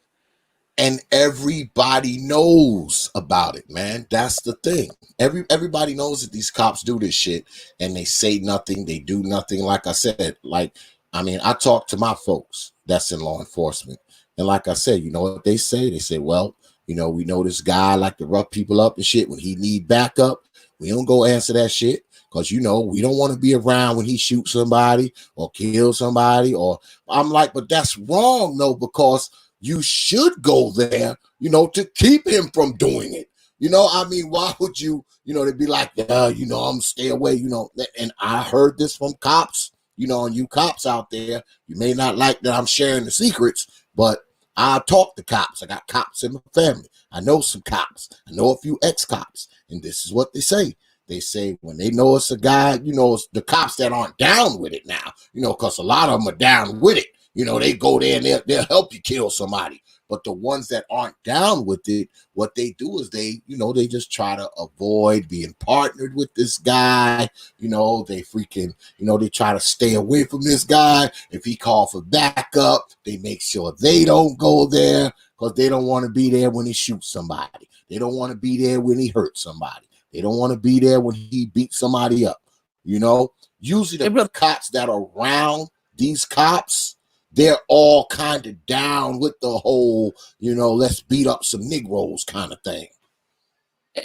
Brother, let me ask you, what do you think about, these, brothers who are out here saying, hey, well, we should get on these guys because these dudes are niggerish, and and these are niggerish guys out here, and the culture's messed up. We got all these different problems going on inside here. You know, Well, how do you know? this is like I was going to say earlier, and I drifted off. I think that a lot of people think that this happens more. It happens more often to people who find themselves in these situations, in these underneath these circumstances. People who are, in the ghetto, around the ghetto, doing ghetto shit. I think that that's kind of where we go with it. We believe that the rank and file person who finds himself hurt by the police is usually somewhere where they shouldn't be, or doing something they shouldn't be doing, or they're around some type of activity that they shouldn't be around. And there's some truth to that. I think there's some truth to that. I think that you're more likely to get fucked with by the police if you're somewhere where crime and shit is at. You're more likely to get fucked with by the police. You just are, because where there's more police, you're more likely to have a police encounter. You're not going to have too much of a police encounter in places where the police aren't everywhere. You understand what I'm saying? I mean, so if you have a lot of police traffic, you are more likely to run into the police. You're more likely to run into them. You just are. I mean, if you're somewhere where, the police aren't really around like that, chances of you running into them are going to be slim and none. I mean, because I know where I live, I hardly ever see the police. Hardly ever. But if I head over to the other side of town, it's a cop every 3 miles. They parked by the deli. They on the side of the road. They backed in the bushes. They, just like anything else. I mean, just like ants, just like roaches, just like dogs, just like birds, wherever they are in abundance, you probably stand more of a chance of running into them. And usually where's that at? That's somewhere where, usually there's a lot of black folks. Usually there's some type of crime over there. Usually some type of drug activity is over there. Robberies have taken place. Cars have been stolen, broken into. Houses have been broken into. You don't see, because I live in Charlotte. And guess what? In Ballantyne, you don't see the police. All right? Ain't the police in Ballantyne. You know why? Because motherfuckers in Ballantyne, motherfuckers living in 400,000, 300,000, 500,000, $1 million houses. The police ain't riding through them neighborhoods. You know where the police are riding through at? They ride through Betty's Ford Road, Nation Ford Road, South Boulevard, where the poor folks are. That's just the truth. I wanted to ask you this. And since these are poor folk, and folks may perceive them as being more niggerish. Yep. I think the cops do. The cops do too. No. Other people, black folks, and many certainly in this manosphere who certainly believe that as well. I'm just asking, should they be shot? And if they do get shot, was it their fault? Oh, hell no. Let me tell you something. It's a lot of element in black society that my ass don't want to be around either. All right, let's be honest here. Number one, I'm too old, and number two, a lot of that shit is just too stupid for my liking. But by no means, I will never go along with brothers being harassed, being beat, being shot, being killed, just on a humbug. Now, if a brother come running out and he got his damn 38 and he's shooting at the police, and the police put a hot one in him and kill him, hey, there's not much I can say about that kind of stuff. But, just brothers being fucked with for no reason, I will never sign off on that. I'll never sign off on that, man. Absolutely. So let's say a brother's in a store, and he took a pack of cigarettes and ran out, and the cops grabbed him. And the guy's like, "Oh, what did he grab me for? What did he grab me for?" And he ends up getting killed. Was that his fault for why he got killed? For a pack of cigarettes? Was that his fault for why he's dead? No, that's not his fault that he's dead, but it is his fault that he's arrested. It's his fault he arrested now. That ain't Okay. somebody else. That ain't the police fault that he arrested. It's his fault that he's arrested. But I don't give a shit what a brother do. I don't care if a brother go inside of a store and stab the clerk. He shouldn't be killed because of it. You know what I'm saying? Even if he stabbed the person behind the counter as he took the carton of cigarettes, I don't think the police should be trying to kill him over that. You understand? I don't think he should be killed. I think he should be arrested, yes. Beat, shot, killed, no. Yeah, because when it comes to crime, even if he stabbed somebody inside the store, I don't think he should be killed. Just stabbing. Okay, now we going a little bit far there, because I'm thinking if you stab folks, maybe stab you. Man, put a hot in your. I don't give a shit. If he stabbed a motherfucker in the store, so what? God damn it! Don't kill him because he stabbed somebody in the store. All right. I'm pretty conservative when it comes to crime. I'm not down with criminality, but the niggerish piece, I don't like nigger shit, and I think guys should be, it's okay to shoot others down or kill them if they're not in commission of a violent or murderous crime, of which people are getting killed for. I can't see it, and why would other brothers actually support this?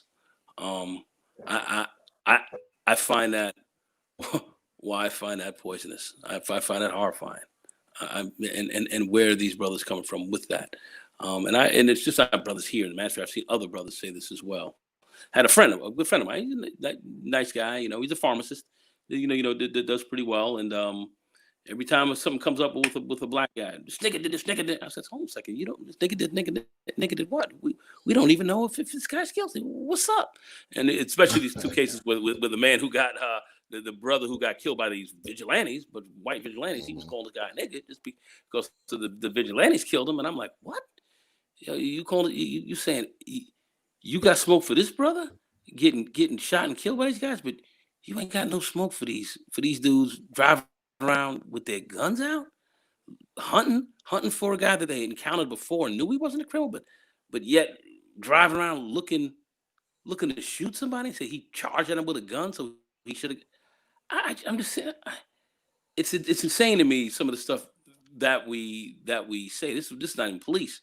And then this other dude, well, he wasn't a hero. This guy, so Floyd, he wasn't a hero. So you should have heard what Candace Owens said. I'm like, well, he wasn't a hero.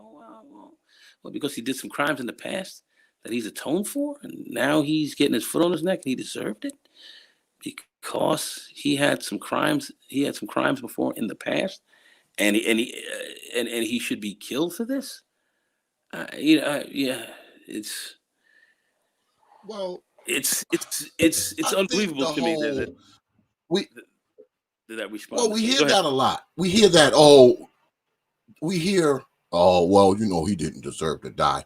I don't think anybody believes that these brothers deserve to die because they stole some cigarettes or they was in a parking lot, or they was on a piece of property, or they stole $20 or whatever.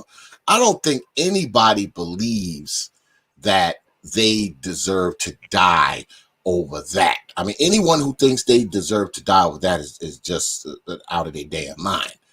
What I think brothers do, and I'm guilty of this shit myself sometimes. I think what happens is we look at it and we say, well, this guy was doing some shit that he wasn't supposed to be doing, and that's how the cops ended up there in the first place. And that's usually the truth.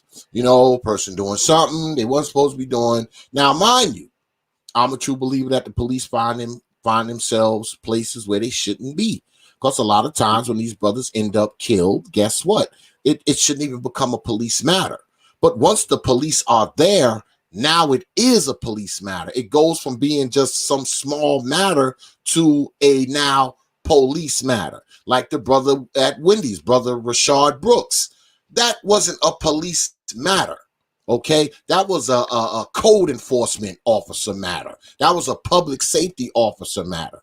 But see, the police arrive, and now it becomes a police matter. So once it's a police matter, it is now escalated.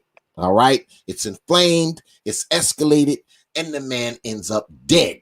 which is usually what happens in these instances when the police are somewhere where they're not supposed to be. Because it's one of those things, well, what came first, the chicken or the egg? He stole the cigarettes, and then the police came, they scuffled, and he did. So we say, okay, maybe he shouldn't have stole the pack of cigarettes. Yeah. But also, maybe the fucking cop shouldn't have been there either. So, it's what came first, the chicken or the egg type of thing. So I think a lot of brothers are of the mind of, these dudes are doing shit to cause the cops to be there. And there's some truth to that. Because if the cops are there, usually it's because someone called them or they saw something or, they didn't just magically appear there. Someone called them there. So now that they're there, they're going to do their police shit. But I don't believe that anyone actually thinks that, these people, man, deserve to die because they stole a pack of cigarettes or a candy bar or, whatever. Like I said, I don't believe a brother deserved to die even if he stabbed a clerk with a butcher knife as he's taking the cigarettes. I don't believe he deserves to die. I don't believe that.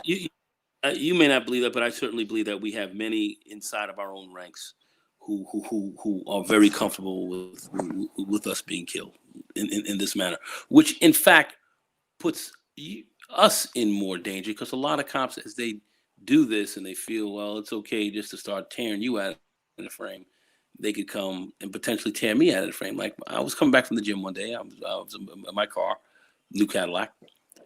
This is 2017.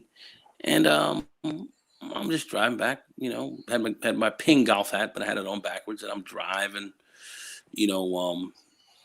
through this town, and I'm, getting ready to get on the parkway pretty much. And this police officer comes and pulls me over. I was like, well, okay, what's this all about? Well, you went to the, intersection over there. I said, officer, I got a pretty brand new car, and I'm not trying to go through no intersection to get T-boned out here. We ain't trying to do that. I'm not trying to do that. And he's like, well, where are you coming from? And I'm like, what? I was like, well, I'm coming from the gym. You see my gym bag over here. You can look at it if you want. Okay, Mr. B, let me give you your license registration. Let me, here, right here. He looked at it. You have any warrants on you? No warrants. Nothing. No other problems? No. If you think I have a problem, go check it. Have a good day, Mr. B. Gave me back my license, took off. And I looked at him, I says, officer, I says, you really didn't really need to do that. Have a good day, sir. And he went like that and kept walking out there. Okay. All right. Now, I'm no criminal. Nice car. Come back from the gym after getting swole. And this dude is pulling me over. For what? Nobody else around. Other people drive around, in the area. Other people with the same type of car I have, And I'm pulled over. I'm chill, He's rolling up on me. Why are you pulling me over? Why are you even pulling me over for? You went through an intersection. No, if I went through an intersection, you would have hit me with the lights right then and there. I'm not gonna go rolling through a live intersection to get all T-boned up. He rolled up on you till he came up, because I see you. You a big dude. Till he saw you, he was like, "Oh shit." I done pulled over the wrong Negro. Because you ain't no little dude, man. I've seen you. You ain't a little dude. So, he probably just thought you was, just some regular black guy till he got up to the car and said, "Oh shit, this is a big old fucking Negro." Never mind. Never mind. That's pretty funny. But what the reality was he rolled up and saw a Negro in the car. Mm-hmm. He was driving a nice car. And he decided driving a nice car and fuck with him. See, that's the kind of shit I'm talking. So I know. I got pulled over before, man. I got pulled over driving my wife's car because I drive a work truck, but my wife drives a really, really nice car. Every now and then, I jump in and go down the street, get me some cigars and shit. I've been pulled over in it more than once. Because, black folks like us, we're not supposed to be in nice cars, man. Don't you know? No, no, Especially no. us big old rusty Negroes. We ain't supposed to be in nice cars, man. I was highly offended because I knew what it was all about, and he knew, and Yeah, I knew. And I was yeah. looking at him like, "Look," and then he just was like, "Man, you know," because he knew, and but yet, you know, all of a sudden you start talking about, well, the Pookie and Ray Rays and who's the niggerish and who's that and who's that. Now all of a sudden I'm the nigga, I'm the Mm-hmm. Pookie, I'm the Ray. So I don't Mm-hmm. really get into that all that a whole lot. Here I am, and things could have gone sideways. Who knows? Yeah. Now, of course, That's what I was gonna say. Well, let's unpack that, brother Nagone. Let's unpack that. I know you carried yeah, yourself like a gentleman. You carried of yourself course. like a gentleman, of course. Act like a mature black adult male should act. But what if you had jumped up and be like, yo, man, what the hell you pull me over for, man? Blah, blah, blah, blah, blah. Now, if you went to doing that now, it could have went in another direction, right? It could have been easy for me to do it because I felt like what are you doing? I was ready to admonish the man. Like, what are you doing? But of course, I know that's their job, and I'm not looking to escalate any problems because I know these guys are looking to escalate things.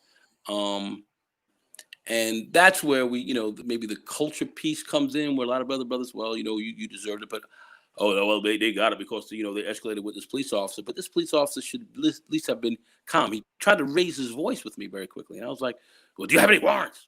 Do I have any warrants? What? I mean, assuming I'm some type of quasi criminal mind. I'm driving back with my gym bag in my car, and you're looking at me like I'm some quasi criminal. Pretty much knew I came out of the gym right down the street. I believe he knew it, but I think he just wanted Mm-hmm. to fuck with me and see how I was going to react. And these are the things that I find disturbing. That's where the Pookie and Ray Ray meets the non Pookie and Ray Ray game, and they put you all in the same bucket, same boat, and that's how you can get lit up. So that's why I don't run that Pookie stuff and that culture crap too much, because I know that many of us who are not caught up in this culture stuff or thinking that we're not a Pookie Ray Ray you can get your ass torn out the frame as well, and some do, and that's the problem. That's the problem that I have with some of the thinking that we have in our own community with respect to this issue. I just want to say that. Yeah, I mean, like I said, I mean, I've been pulled over a time or two. When I've never been pulled over because a lot of these cops around here know me. They see the truck, they see the signs and all that shit. They know who I am. They Yeah, know they've absolutely. been by my shop. Some of my customers are cops and shit like that. But if I jump in my Yes. wife's car, I jump in my wife's car and maybe head to the other side of town. Going to a meeting or something like that. I've been pulled over before. The first thing they do, they walk up and first thing they say is, "This your car?" I'm like, "You ran the tags, right? My name is on it because it's her car, but my name is on that motherfucker." I'm like, "You ran the tags. You know this is my car." I said, "I got this car for my wife, but it's in my name. I paid for this motherfucker. You know it's my car." What the hell? Because a lot of that shit they do, man, they can settle all that shit just by running your tags. All they gotta do is run your plates, and they can pull up your license, your address, your information on your car. A lot of times they don't even have to fucking pull you over. I think what happens is they kind of throwing, and I think cops are guilty of this, and maybe other brothers disagree, but I think cops are guilty of this because I've asked my folks about this kind of shit where every now and then they want to throw a line out there. They want to throw a line out there like they fishing, see if they can get a bite. Let me pull this dude over, almost like they're playing a game of eeny, meeny, miny, mo, eeny, meeny, miny, mo. Let me pull over a Negro. All right. Let me pull over this Negro. So now they pull you over and they want to see because they're hoping. I think a lot of them are hoping that you get loud, you get That's belligerent, you start yelling, start throwing your hands. And they're hoping you do that. And I think that is where brothers kind of that's where brothers kind of have the problem because they think, I know a lot of brothers think, and I think this way sometimes too. I'm not going to just say them. I'll say we. I think that we think that brothers could have handled themselves better within the confrontation with the police. All right. Oftentimes we see the brothers doing some shit that kind of contributed to, the inflaming and escalating of the shit. Because I'm a true believer that we as black men, now I don't expect brothers to tap dance around the police and all that shit. You a man all the time, right? But you be a man who survives that encounter. You don't have to get belligerent with the cop. You don't have to cuss the cop out. You don't have to do all of that, especially if the cop's not doing it to you. Now, if the cop's doing it to you, that's different.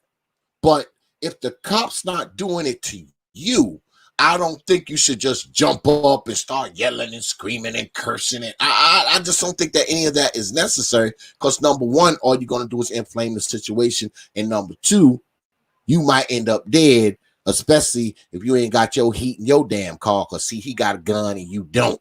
So, I mean, the idea is to survive the encounter. That's what I tell brothers. Don't try to hold court on the street, none of that kind of crap. Are black men policed differently? Of course we are. Of course we are. Okay, we're policed Of differently. course we are. And that's based on what? Of course we are. What do you feel that's based on? That's based on your damn color and the culture of policing. It's your color. It's your color because they see a black person. So what comes to mind? Especially if you're driving a nice ride, they don't think, oh, there's a black gentleman. He probably has a really, really good career. No, they see you driving a nice car. Oh, this black motherfucker sell drugs. He stole it. It's not his car. There's crack in there. There's cocaine in it. They're probably thinking that. Because I say again, when you're a black man, especially if you're a big old rusted black man, maybe if you're one of those, streamlined, really, really handsome dudes and you drive a nice car, you look better in it. You look like you're more suited to be driving it. But if you're a blue collar guy like me, a blue collar guy with dreads and all that, and you driving a $48,000, a $58,000, a $70,000, $80,000 automobile, he sees you in that. He wants to know who you are. Because guess what? You got a nicer fucking car than him. You got a nicer fucking car. You're driving a nicer car that he can buy his wife. Trust me, I've had them tell me that shit. They're like, man, this is a really nice car. My wife doesn't have a car that's nice. That's because I make more money than you do, copper. That's why my wife drives this car. Go ahead. That's funny, but my own brother, drives around with a suit jacket on, just a jacket. He may be wearing jeans or even shorts, but he has a jacket in his car. So when he drives around, he figures that the cops may not want to pull him over as much because he's wearing it. He looks like he's wearing a suit jacket. This is what it is to keep the police away from him, and it's still and that hasn't worked all the time. He still has been pulled over, but he does that. And I'm sitting there saying, here we are, black people in this country, and you see higher murder rates amongst cops and these kind of things going on, but yet here we are living in very nice areas, big houses, and all this, driving nice cars and wearing jackets and still nervous about being pulled over, because they're not coming up on your block. They're not coming up here in the block and stuff. But when you leave and you get outside of your little area, then you get out there amongst it all. Now it's open season on you, and all of us are underneath that. So what happens to this brother who gets the foot put on his neck and gets killed somewhere? That somewhere is going to have an effect on you as well, and a lot of us don't seem to understand that, and I find that dangerous, and not having that awareness and saying that it's okay to pull up on brothers and take them out, or do whatever. Well, it's never happened to me. Well, maybe it's never happened to you, but it could happen to somebody you know. or it could happen Yeah. to you. Yeah. Well, it happened to me. So it's okay to get him because he's being a nigga. Then they assume everybody's a nigga, and it's all good with everyone. How we're policed is different, and we have to be aware of that. And quite frankly, a lot of how we're being policed is in many respects is unacceptable. Oh, And yes, absolutely, man. Absolutely. and even if a brother shoots his mouth off a little bit, it should not. It should not. And some people, not everybody's gonna be perfect. That's just part of life. Ain't everybody gonna be perfect. But if you're not perfect, it means you should have your life taken for it. And especially when you are not doing a crime, but now somebody's got to grab you, wrestle you down. Now you're gonna wrestle with the guy. Next thing is gonna end up in somebody getting killed. Who wants to be harassed? Who wants to be that? That cop pulled me over that day. I was irritated, but I kept it moving. I just kept it moving. But I was irritated. Well, I was irritated. And had I seen him somewhere else, I would have confronted him on it. Like, what are you pulling me over for in the street, man? What are you doing that for? mm, You you'd have rolled up. know, You'd have rolled up on him if you saw him somewhere yeah, else. I said, yeah, you pulled me over the other day, man. What's going on with that? Well, it was, man, listen, man, you know who I am. What you pulling me over for? That's straight up bullshit. What's this all about? See, I talked to him. I wouldn't be in his face 2 inches from his face like I'm getting ready to slap him, but I would definitely question him on that. Now that I'm not in my car, we walking in the street. Yeah, I would. If I seen him walking around in the area that I was in, I would definitely confront him. If I seen this guy walking, yeah, I would absolutely. So these are these are things be pushing against this to some degree to be even policed properly. That's why we are where we are. That's why these things are happening the way that they are. I believe a lot of these guys have been banged in the ass so hard they've come to submit and they've come to love them for it. And I'm not down with that. Well, I don't think Black people are ever going to be fully policed properly. Let's get as I don't close think to it as it's. possible. Yeah, I think with the climate of things now, the environment that's going on now, and all the actions that's going on now, and it's getting a lot of press and a lot of news coverage, and you're seeing a lot of politicians on TV, some who are up for re-election and whatnot, and they're passing laws and they're locking up cops, and they putting stipulations on these police, and they're saying we will not tolerate this stuff. So you're hearing a lot of that. So I'll be the first to say that the police are feeling some heat. The police are under scrutiny. I mean, they're being watched. Now, mind you, I'll say again, you still see them out there whooping up on folks and whatnot.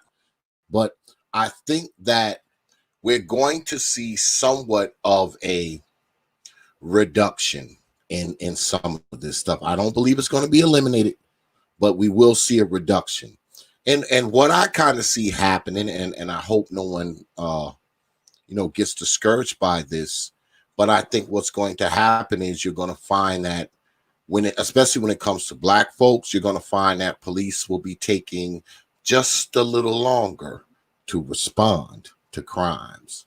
They will be taking just a little longer when you call them and tell them that someone broke into your house or stole your car or stole your motorcycle or broke into your business. I think they're going to be taking a little longer to address particular crimes depending on what particular geographical location they are in.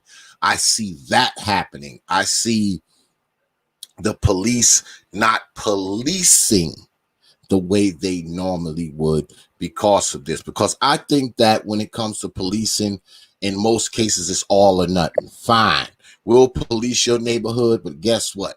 You're going to let us whoop folks. You're going to let us shoot folks. You're going to let us kill folks. Because if you don't want us to do that, fine. When somebody break into your house, yeah, we'll see you in 35 minutes. We'll see you in an hour. We'll see you tomorrow. That's what I see coming. I see the police not policing the way they would normally police crimes, because I feel in certain parts of the world, now maybe not everywhere, but in certain parts of this country, man, police are going to feel like, hey, look, the public has turned on us. The public has turned us in. to the government.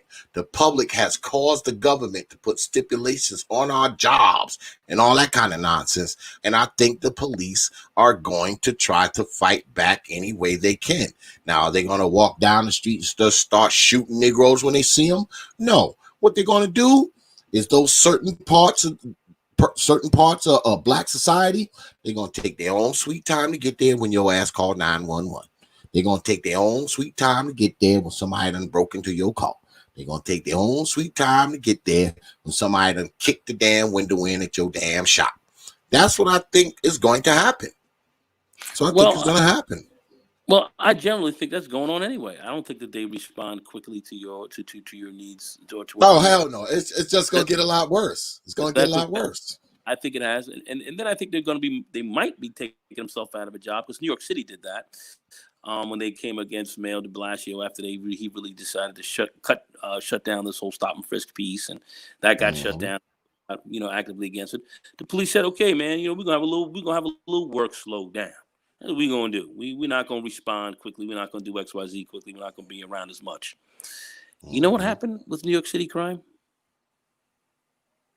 You know what happened? Crime went down even more. It was a further reduction in crime.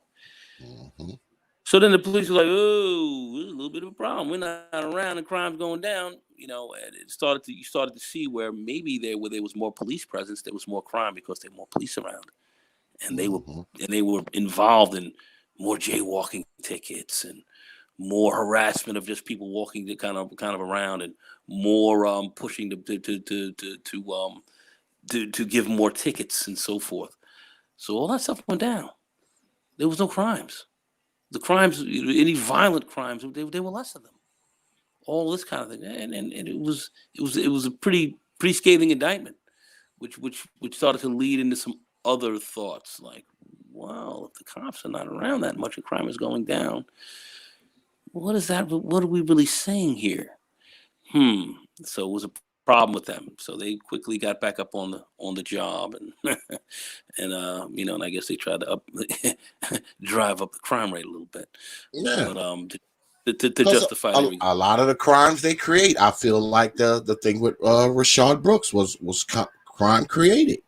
You got some guy out there sleeping, and the next thing you know, you want to lock him up for DUI and shit. So when you have cops just rolling up on people for bullshit, and it escalates now somebody just walking down the street, now it's a resisting arrest charge, now it's a loitering charge, and also kind of nonsense, made up shit. A lot of this shit is made up shit. It's not to say, absolutely, it's not to say that police are not needed, because I do believe we do need some. But at the level where we have it at this stage, with over 800,000 police officers around the country, and just doing a lot of what they do, and then some of the statistics that come off from what happens with police to civilian encounters, and the higher rates of not only beatings but murders happen that way. It's dubious. So training a part of it, yes. I think the culture is a big part of it. And I think the role of them have to be somewhat altered. And when we say literally to defund, that's not to shut them down and say there's no more police, but take money from certain areas, put it in others that are a bit more productive. I believe certainly more public safety officers and so forth. Take some money out of that. Cops have been trained to be a certain way, but like I said, the chokeholds and all that, these things have been illegal a long time. So they're making chokeholds illegal again. I mean, they've been illegal a long time. Back in New York City, back in 1971, I remember I was a kid. A guy by the name of Arthur Miller. He was a black insurance man, and he was in Harlem, and cops grabbed him. He was like, "What are you guys harassing me for?" And he felt like he was being harassed. And the cop said he pushed him. He said, "I never pushed a cop." That's what he was arguing about. People who were more or less testifying to what happened with him. They grabbed him, put him in a chokehold, and he killed him. And and the whole chokehold thing started to really come out from there, and then we're dealing with the same stuff over many decades. 71, that's 50 years ago. I mean, same shit. So we're dealing with the same problems, and it's time to bring a lot of this to the end, to an end, and some of this misandry that I see that's applied to black men by other Yeah. black men, I find it's quite pernicious as well. And we need to look at this thing in its totality. Look at the history of the police. Look at what has gone on in our community over the last 150 some odd years since their inception, and really take a real close look at this. And not to say that all police are terrible and we don't need them. No, but I certainly think in some of the present form that we have and how they're operating is it's absolutely unnecessary, and this has to change. And Mhm. that's what we Eh, are with that. And can we blame it on being niggerish or whatever else? I find and then killing somebody over because you're niggerish. I don't like niggerish behavior either. I Yeah, don't I like don't it. think you should. I don't think you should die because you're old stupid asshole nigga. I don't think you should die over that. But I think that we might want to, you know, and I think about this now. I mean, I have sons. My sons are grown now, but I have grandsons. I have two grandsons. My oldest Man, grandson, he's 11, and then I have a grandson I that's 3. won't say me. And You got a baby I think there. I think they should be taught, how to deal with cops better as well. Because I say again, I don't think it's necessarily constructive because even if you're not doing anything wrong, say you're not doing anything wrong, and you're approached by the police, you should at the very least know how to conduct yourself. And I say again, you should have to tap dance around the police, no shit like that. But you should know how to conduct yourself. You don't want to start yelling and screaming and reaching and putting your hands in your pockets and all this old kind of nonsense. You don't want to give these motherfuckers a reason, to lay you down, And I feel like the best advice that I give all my folks, man, my sons, my daughters, my grandkids is look, the idea is to survive the encounter. Don't worry. Okay, we have access to lawyers. We can get a lawyer and fight this motherfucker. But I want to fight it while you alive. I don't want my lawyer fighting the police department because your ass is dead. You understand? So I think we need to start teaching the young folks how to deal with the police. You know what I'm saying? We gotta teach Oh, them that, man. They need to know how to deal with the police. They need to know how to conduct themselves. When they get confronted by the police. Especially when they ain't doing nothing wrong. And we gotta teach a man to stop trying to hold court on the fucking street. All right, you survived the encounter. We can take this motherfucker to court. All right, we can take him to court next month. We can take him to court next week. But you survived that encounter first, so we can take him to court. I mean, and I think that's where we got to go with that. agreed. My son now he's 28, and he's 27. He's 27. He's 4 now. Yeah, he's 28. Jeez. Anyway, he, I told him, when I got him his car, and I told him, hey, listen, never argue with the police. He understands that, but he's a pretty smooth, kind of easygoing, kid himself. So he's not going to do that. My grandson, he's, beautiful little guy, man, kind of hyper sometimes. So I'm like, well, when you start driving, bro, you have to make sure, you gotta be real chill on the mouthpiece, make sure you don't have any issues. So, we're all about doing that. But even if you're not, and what I'm saying, not everybody's going to be perfect. Should you pay with your life because of that? Not Hell everybody's no. going to be perfect. That's the question. Hell no. Yeah.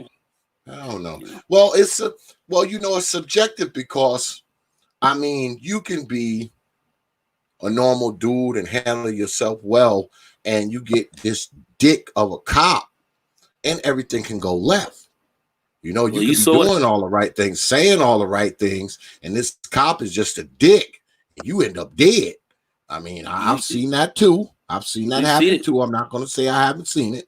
I have seen I, it where, that's what happened to Philando Castile. I mean, Philando I, Castile, not to went to just pick, went to one name, but, he did all the right things and he still ended up shot and dead. He did I all saw the another right police, things. but then I saw another. But this police officer, he actually got fired, and I think he went to jail for a short period. But he's a black man. He was in South Carolina. He got pulled over. Cops told him to get out of car. I said, okay, fine. Officer said, listen, go with. Says, well, license registration. I said, I don't have it. It's in my glove compartment. Can I get it, sir?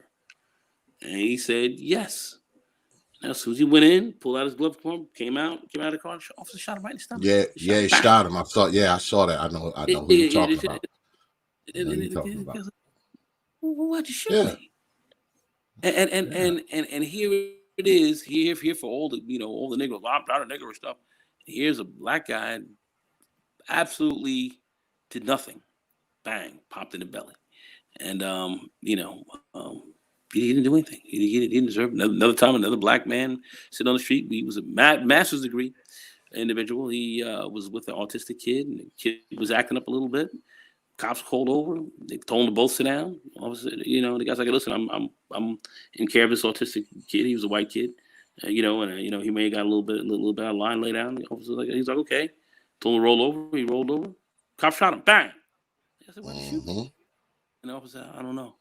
I don't know. I just shot you, bro. Didn't shoot the white kid. Shot him." A lot of issues behind this kind of thing. So, and there are many cases like that. So, for those who may not want to deal with that. Well, let's be honest, man. Some people don't have no goddamn business being the police.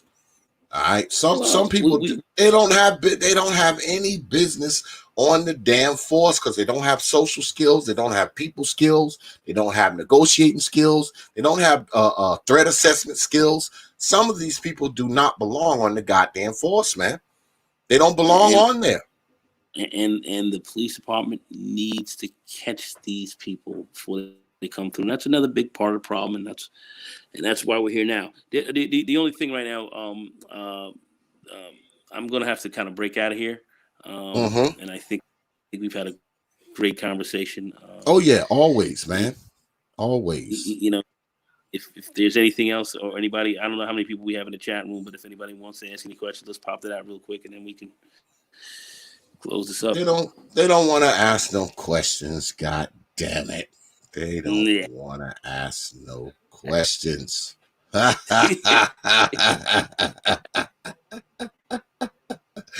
They don't, because the people that's here now, these are my diehard followers right here, boy. These are my dieharders right here, boy.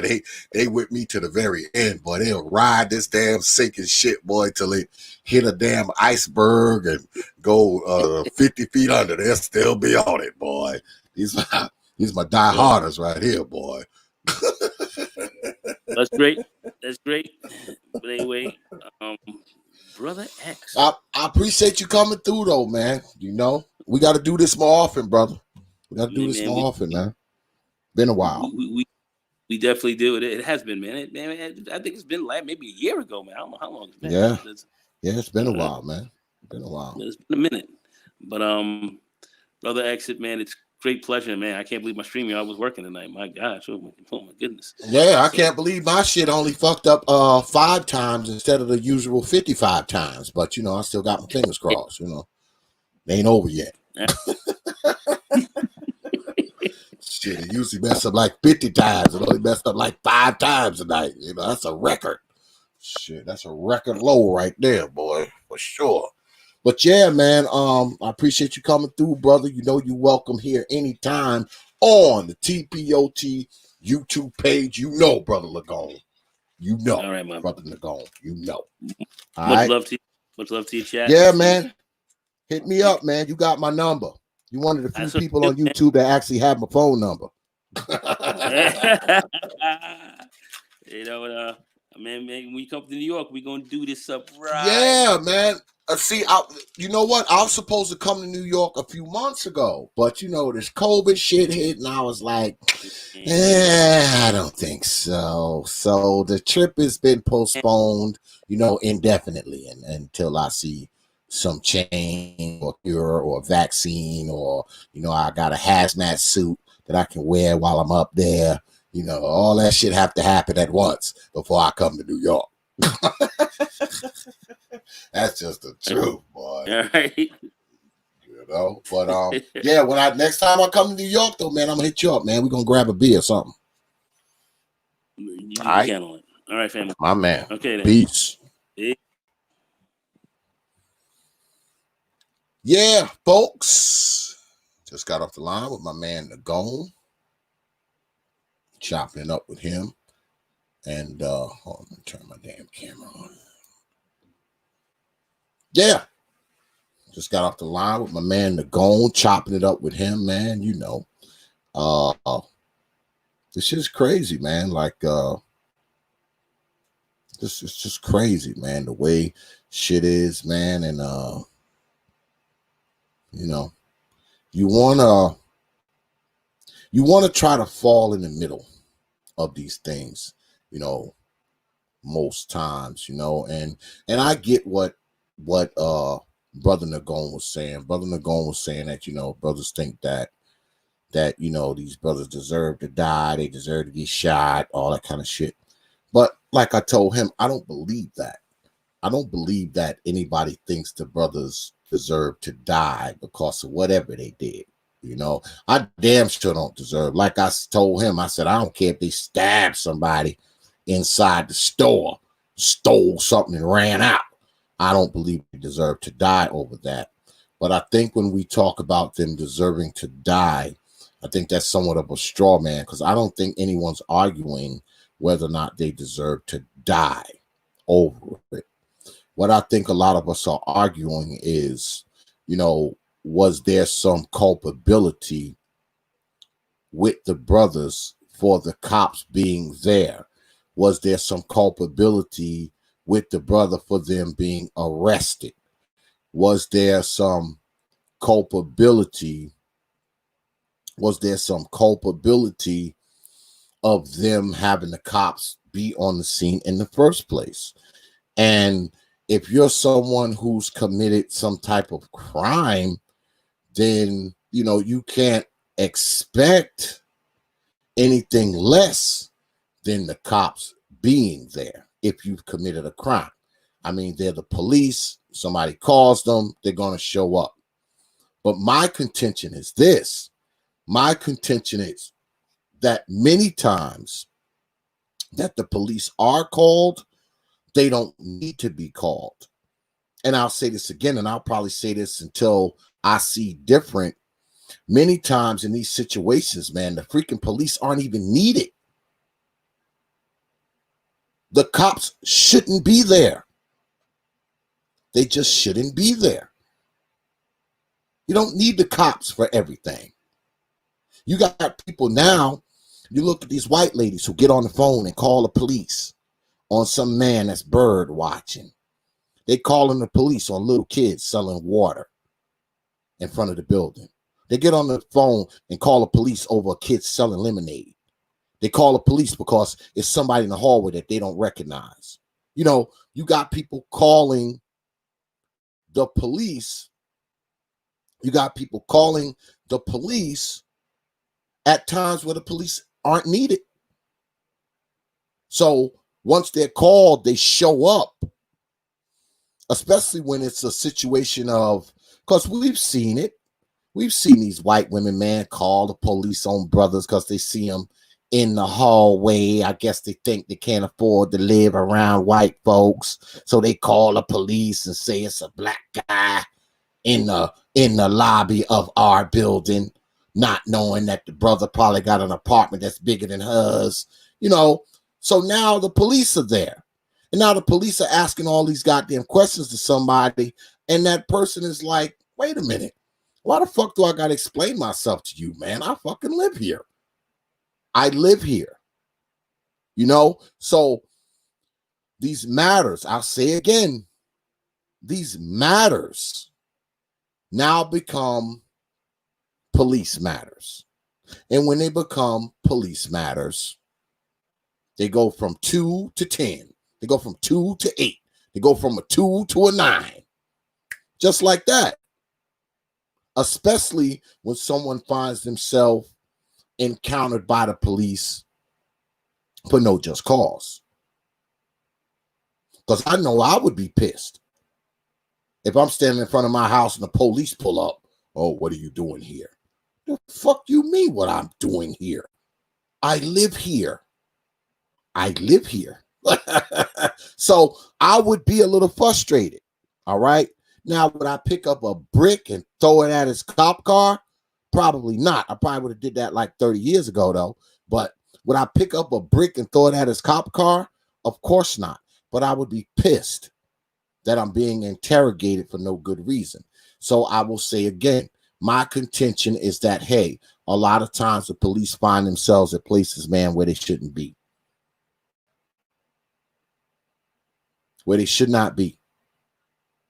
And whenever the cops find themselves somewhere where they should not be, where their asses is out of place, and there's no business of them being there, someone always ends up getting hurt. Someone always ends up getting beat. Someone always ends up getting shot. I mean, just look at the cases that we just saw over the past couple of months. Why were the cops at Breonna Taylor's house? They had no business there. They were looking for somebody who was already in custody. The person they were looking for was already in jail. So you know what that means? The asses didn't have no business at that girl's house. None whatsoever. They had no business there. But she's dead. Let's look at Rashard Brooks. Right? Me and Brother Nagone, we talked about this. The man was sleeping in his car in the drive-thru line. Anybody could have walked up to him and tapped on his window and be like, yo, man, you all right? Why don't you go over there and pull over there, man, and sleep it off, brother? And he would have pulled on over there and slept it off, and that would have been the end of it. But no, somebody picked up the phone and called the police. Now the fucking police are there, somewhere where they shouldn't be. And it escalates. It escalates.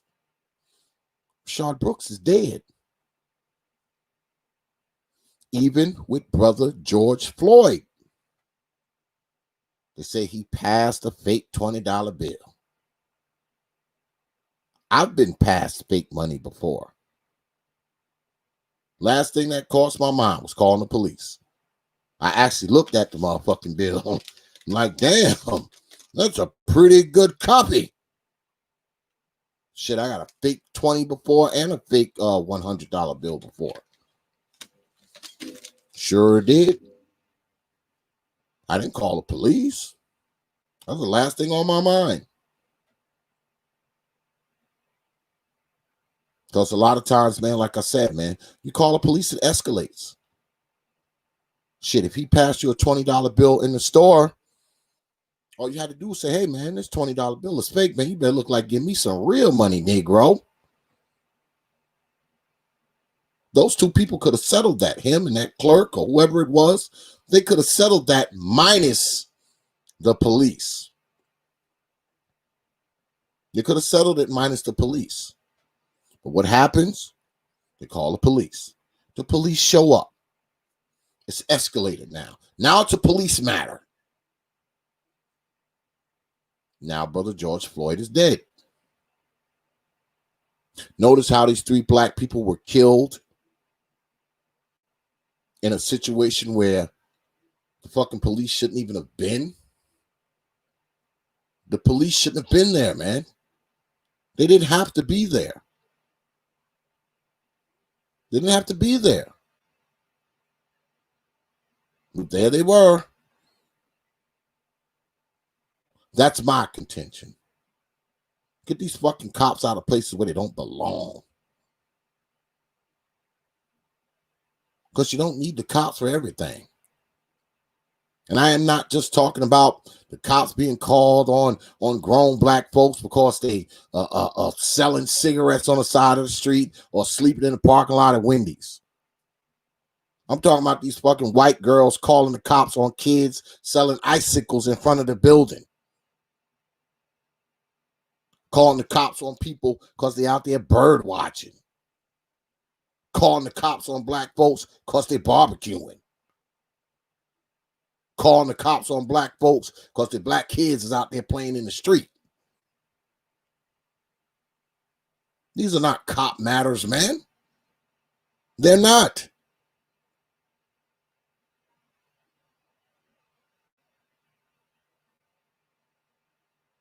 These are just cases of people who feel uncomfortable about something. I'm uncomfortable with this, so I'm calling the police.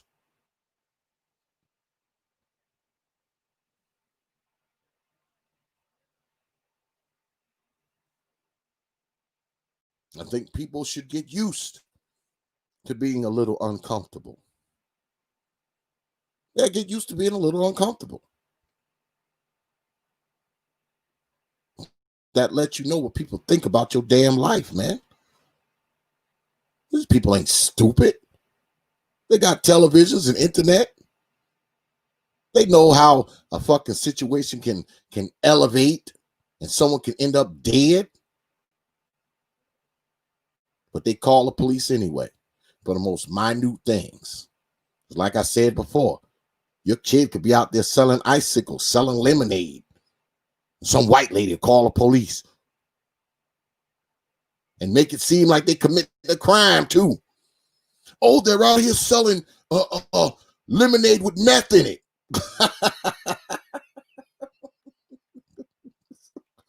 They're selling lemonade that's laced with meth. How old are these people? Oh, they look like they're about 9.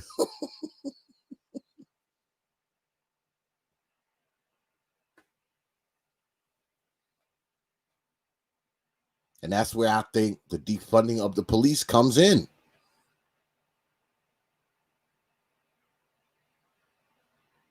Take that money and open up a different department, man. Like I was telling Nagone, man, where I grew up, man, they had code enforcement officers, man. You know, you out there doing something that's against a code violation, they wouldn't send the cops. They send one of those guys.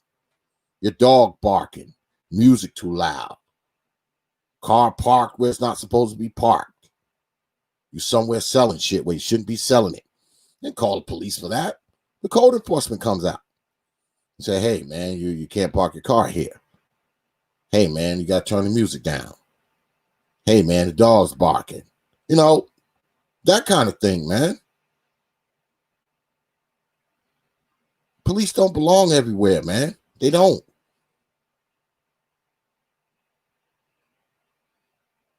This is what happens when you want to use the police for social workers and psychologists and counselors. Most of these motherfuckers ain't even good at being cops. So you're going to put all this other shit on them? So when you talk about color, culture, and the goddamn cops,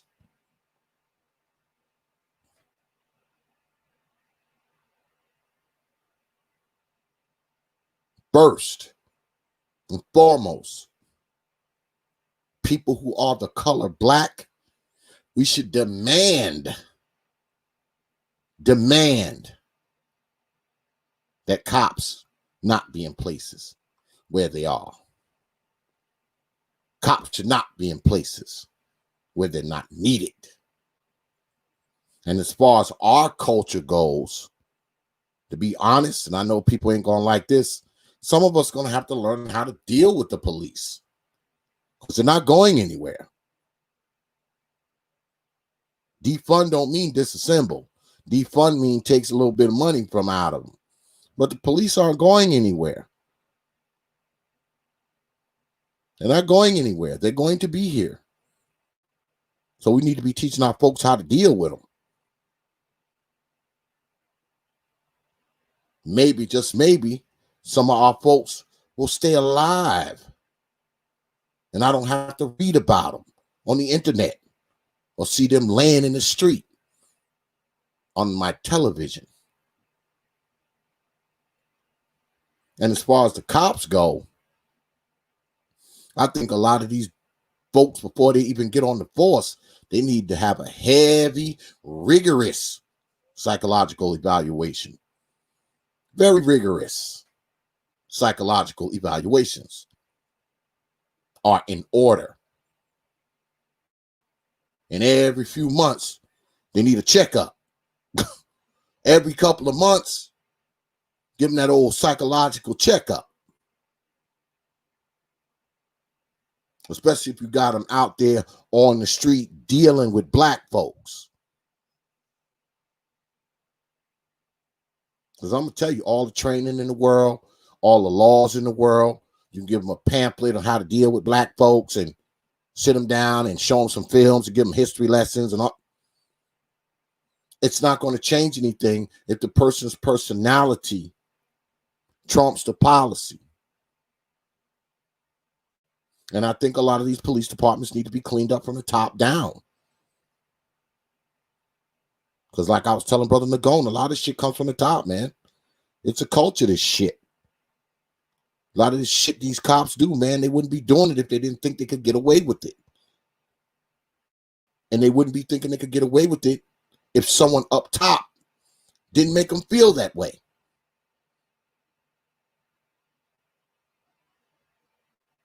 Need to get rid of some of these people that's at the top. Because guess what? If you run that police department, you can set the standard. You can say, hey, look, we ain't putting up with you and folks, shooting folks, choking folks. You can say that. You're in charge. You're everybody's boss. You choke somebody, you're fired. You shoot somebody, you're fired. Yeah, you can say that. Then maybe they won't feel so good about whooping folks, beating folks, shooting folks, killing folks. Because they know the person up top ain't putting up with the shit. It's just the truth, man. But anyway, good shit tonight. Chopping it up with my man, Nagone. A few programming notes. Yeah, y'all need to get on down there, man, and check out Nagone because he is part of the Black Brain Trust. You need to get down there and check the brothers out. Yeah, but Saturday, y'all know it's the league. Big debate Saturday night. Brother Ramil Amir returns. He's going against Team J Shine, Team Ramil versus Team J Shine, and they will be throwing down and they will be debating whether or not policy has contributed to the condition of black folks. Now, of course, Team J Shine says yes, it has. Team Ramil says no, it doesn't. So make sure you have your black behinds here, 8 p.m. Eastern time on the T.P.O.T YouTube page. You know it's going down. That's going to be a good one, y'all. So you better have your black behinds here. Yeah. So we're going to wrap this up, man. I appreciate everybody coming through, man. It is appreciated. Yes, it is, man. I know we didn't do a debate last night. Brother was just, I couldn't do it, man. I didn't, I tried to throw something together, man, over the course of the days, man, throughout the week, man. But, man, I be tired, y'all. I don't be having the time. Usually when I get in the crib, I don't get in the crib till like 9 o'clock. And, got to come right in and clean up and jump on here and be up here with you good folks, man. But I'm going to get back on it. I'm going to make sure, I have a debate for y'all Wednesday, man. I'm going to work on it, the whole weekend to make sure, because y'all know Wednesday night is debate night. And y'all my folks, so, I had a couple people write me. They was like, oh, what happened to the debate? We didn't do it, Negro. That's what happened. That's what happened to the damn debate. All right. So I'm just saying, So let me run this here commercial. I'll see y'all on the other side of that. Open your mind. Hey guys, T.P.O.T. on Facebook, Instagram, and Twitter. But you knew that already.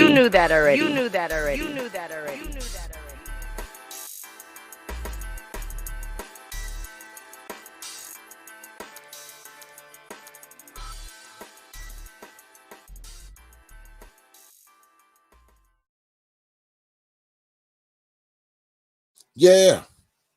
So check us out, man, on all our social media platforms. Because if you don't, you know what I'm going to do. Your old black ass, what I'm going to in her dreams.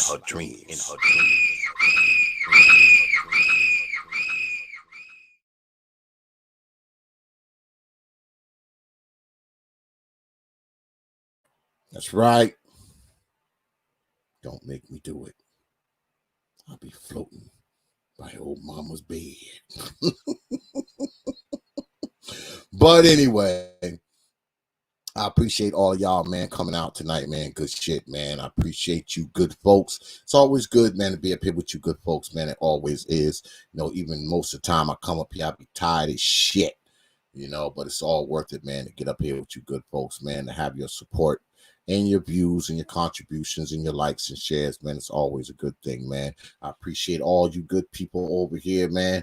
Good folks in the chat, man. But most importantly, man, I thank you for hanging out with us, man, spending some time with us and watching us. It's always good to be up here with you good folks, man. It always is. Special shout out to my man, brother Nagone, for coming through tonight. Excuse me, contributing to the broadcast. It's always a pleasure, brother. And like I said, y'all get on down there, man, and check old brother Nagone out on the Black Brain Trust. All right. All right. So, with that, I will leave you with 3 words you know, like I always do. Open your mind. Dark Exodus. Peace, folks.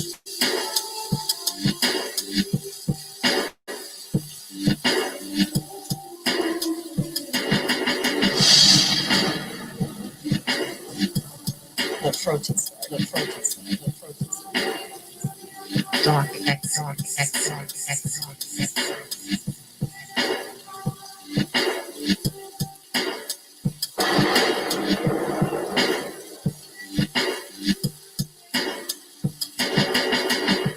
Open your mind.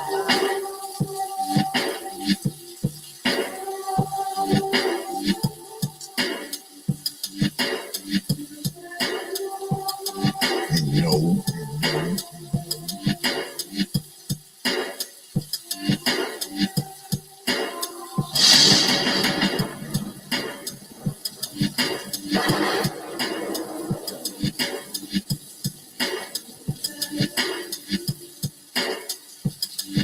Yeah, X.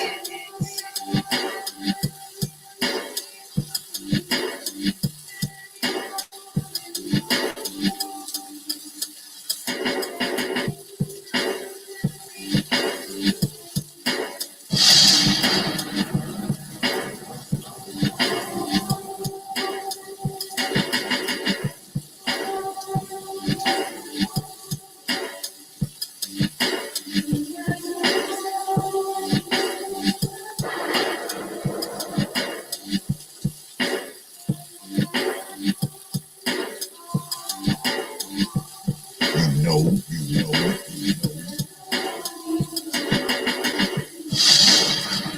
Dark Exodus. You understand?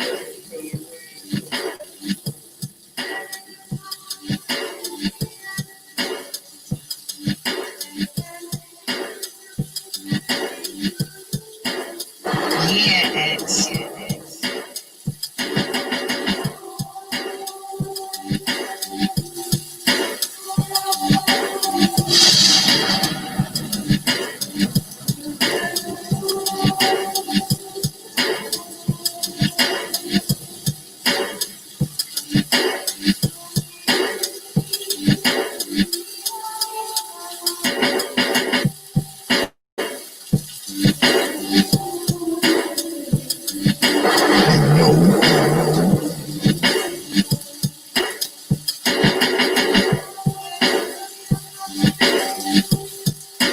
You understand?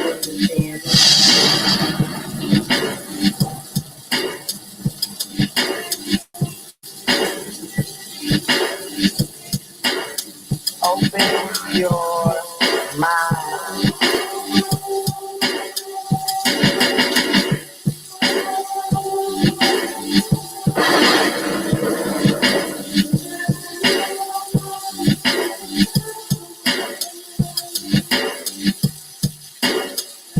Dark Exodus. Yeah, X.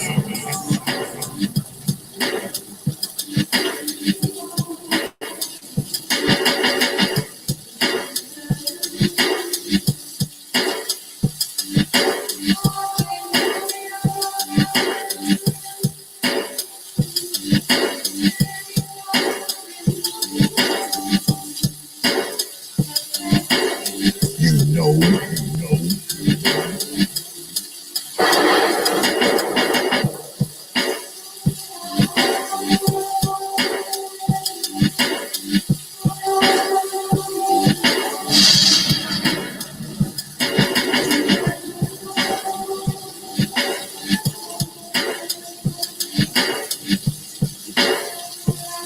understand?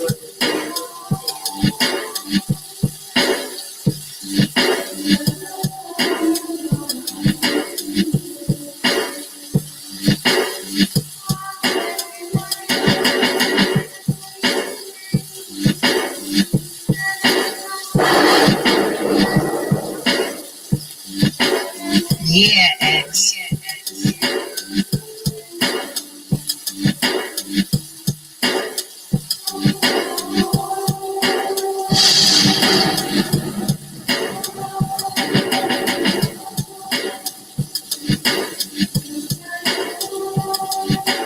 Open your mind. Dark exodus. Only from the Prophet of Thought series media. Open your mind.